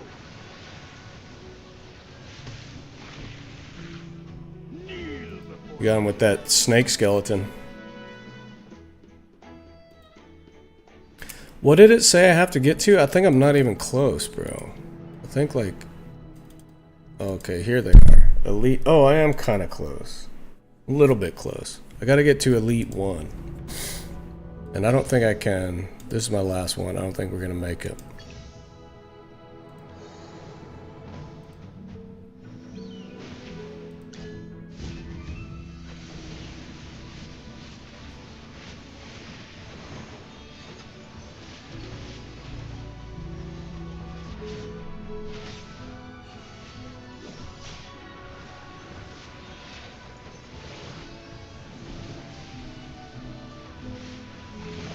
I hear a storm coming.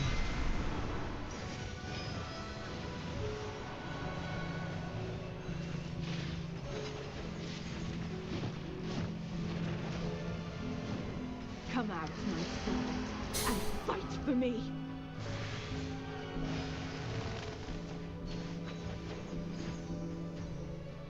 Do we need an encore? I think we're gonna make it today.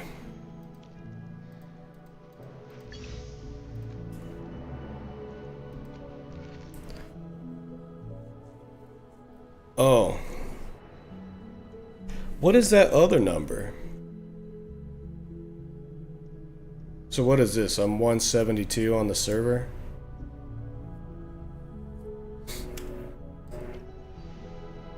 Is that just this? The points? Oh, so the higher is the better. I was fighting the wrong people.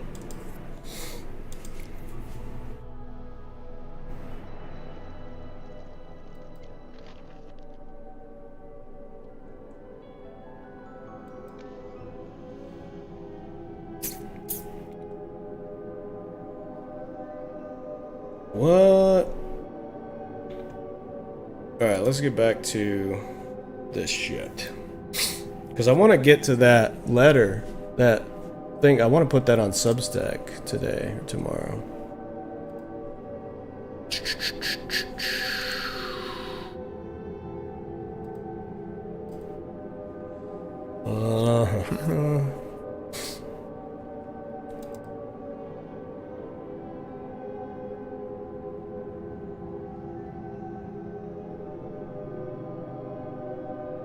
Okay, so let's maybe write about the purpose. What is the purpose?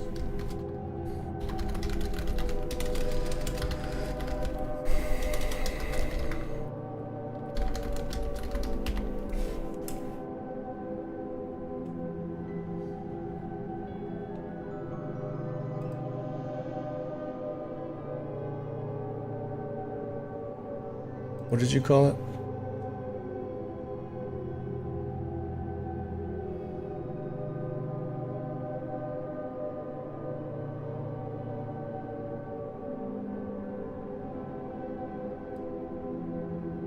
Your what?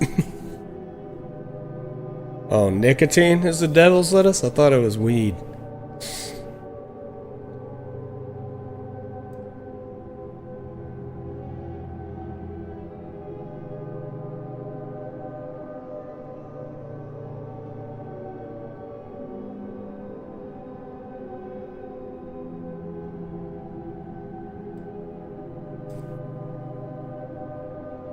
Oh yeah, me too. I need 8 clones of myself. That would be even worse though. That would be like fucking chaos.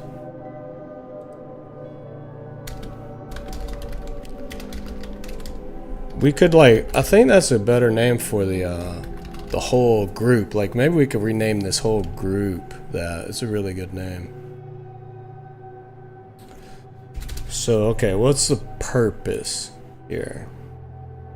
I guess, like...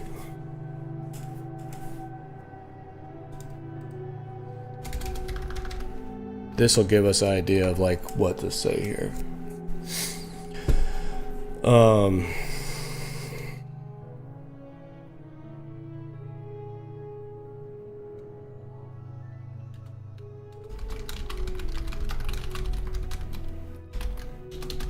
Maybe we don't even say book club.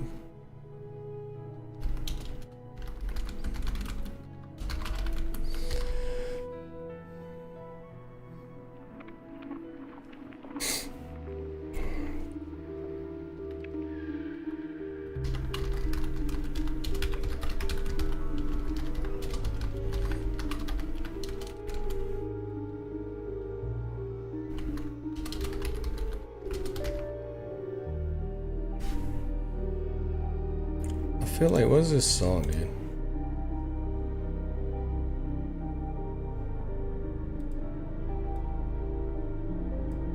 How did it get quieter? Like I turned up the volume more and it got quieter. What the fuck is that?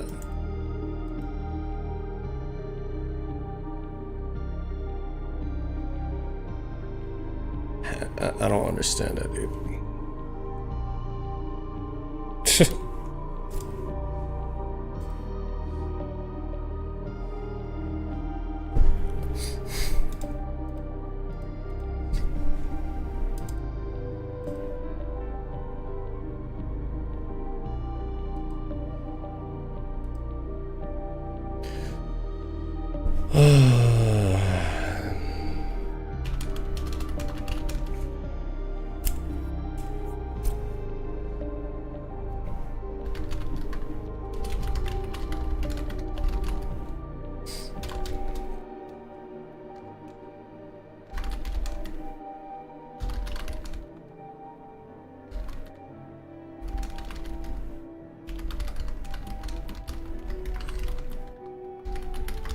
There's something else I kind of want to like, that I always come back to, that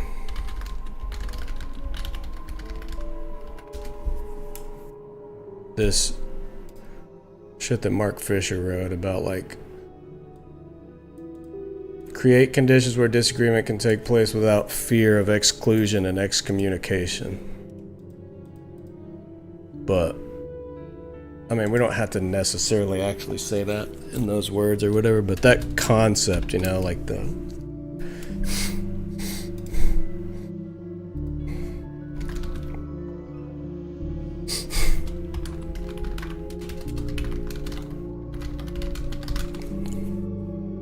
oh, why am I so itchy, dude?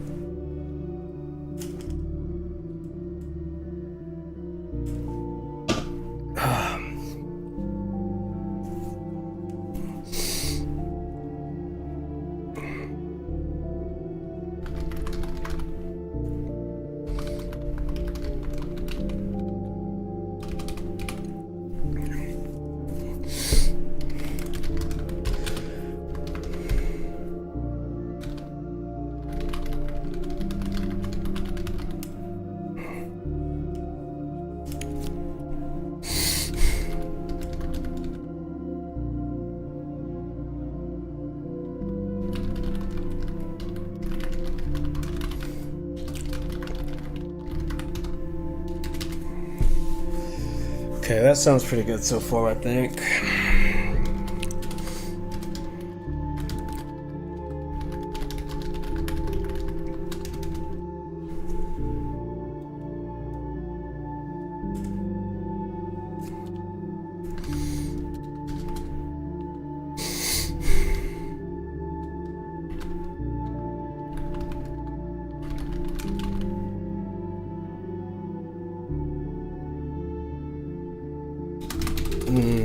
I don't think that's what we want to say. We want to say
there's this story.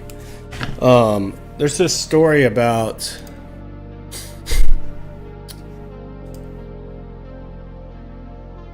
these like Korean historians. I can't remember the name of the king or the prince or whatever. Let me see if I can find it. It's really good.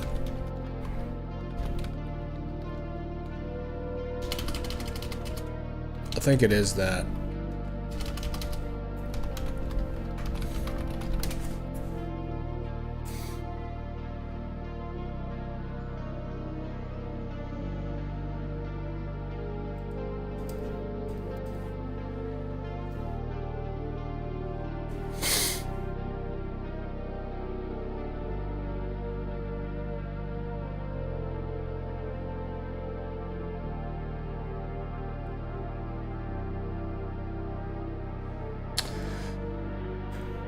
Yeah, I can't find it.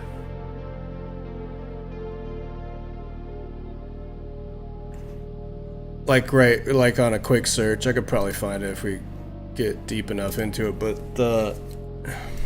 I need to save this too. But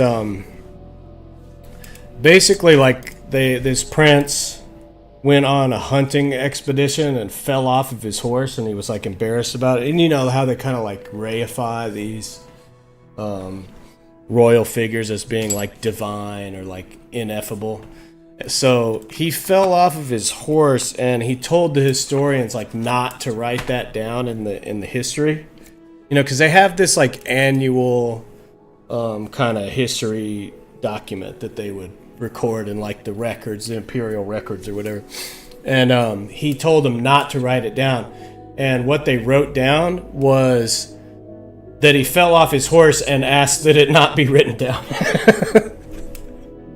I love that, dude. It's like that's kind of what we're talking about here. It's like a dedication of truth over, you know, whatever else you might value above it, like loyalty or, you know, victory. And in the case of like debate, it's usually people loving their own opinions and ideas because they're their own, and they don't want to look bad because they got like proved wrong or whatever.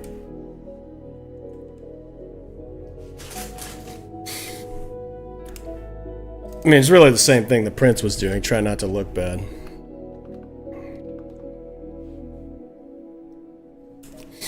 But yeah, such a good story, dude. I'm gonna be right back too. I'll put on like a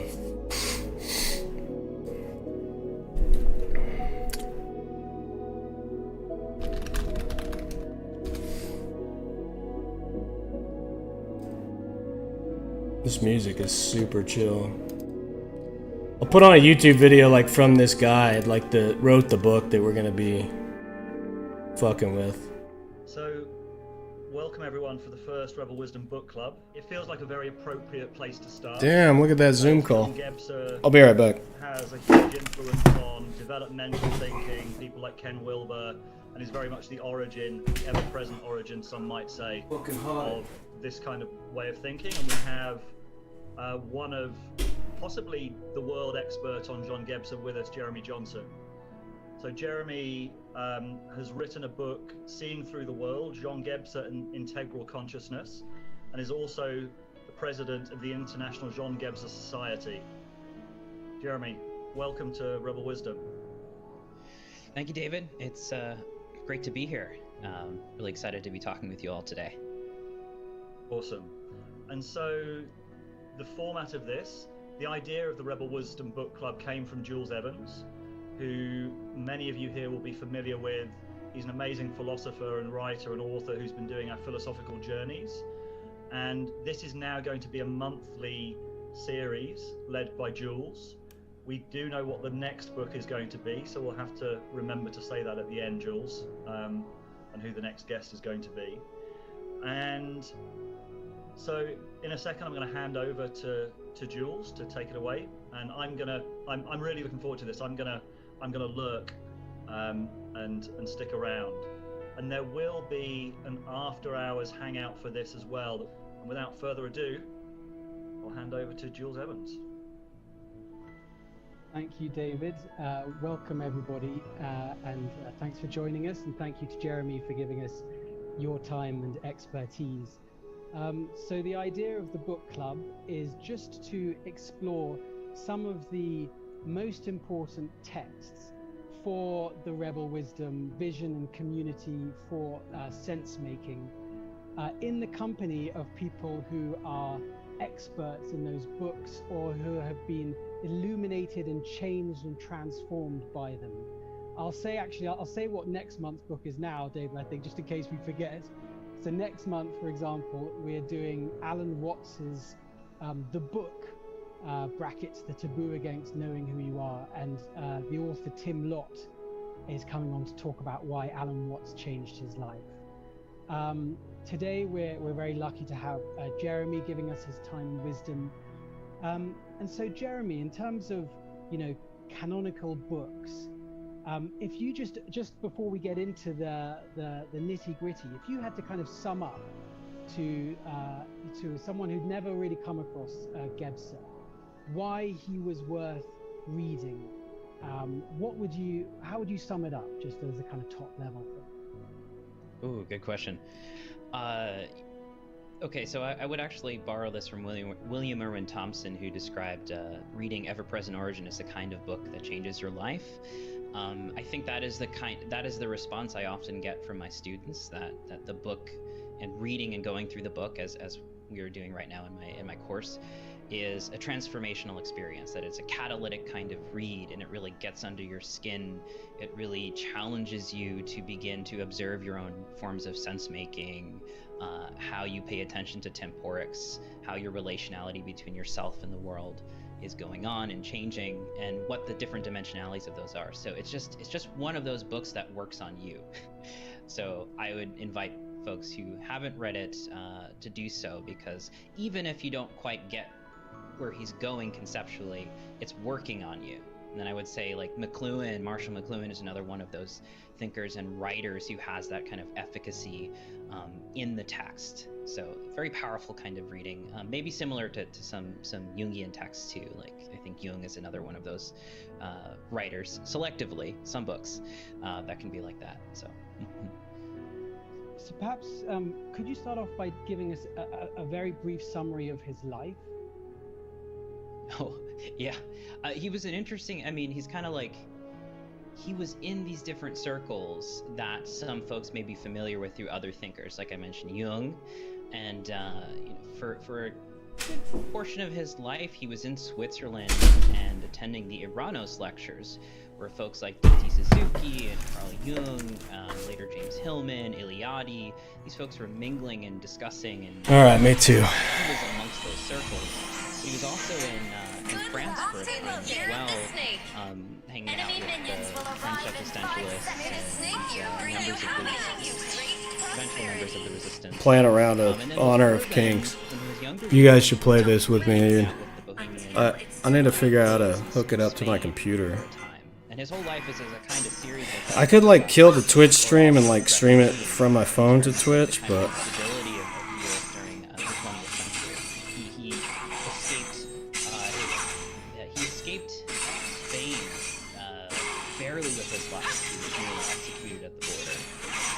his apartment 2 hours before it was bombed.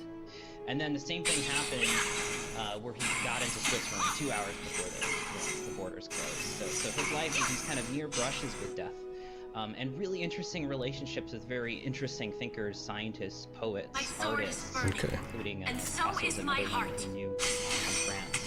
So very interesting and not very well known. Honor of Kings? Honor killings? Like, like kill your sister? Yeah, Honor of Kings. How do you make a living?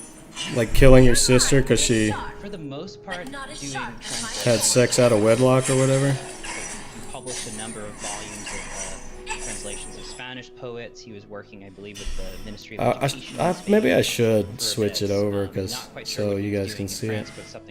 Damn, they took that. Even though he wasn't classically trained in academia, he was always sort of adjacent to it, because his first work, for instance, Rilke in Spain, was a study of Rilke, study of the poet Rilke, and the changes in, not to go into too many particulars, but the changes in relationship to language and grammar in German poetry, and how it was exhibiting a new style or attitude or relationship with time. So he was really interested in kind of the modernist movements and commenting on them, and then participating as a poet himself. You might even call him independent poet scholar. And like other Renaissance thinkers like maybe Wilbur or Huxley, he seemed to have been comfortable in the world of the arts and the sciences. Yes. I would say particularly that his relationship with scientists was well developed, and that he would be mingling with them as well as the artists. And see the here, I'll try to kill the Twitch, and then like maybe I can. So I want to ask you about. I think I'm right in thinking he had a kind of. Just stream it straight to Twitch. Before that, I mean, obviously he's so fascinating because one of the reasons is he uses the word integral. I don't know how to do that exactly. Were there influences on him before we get to the ever-present origin? What would be the kind of key influences on him? Was he reading people? Okay, 3-hour dinner.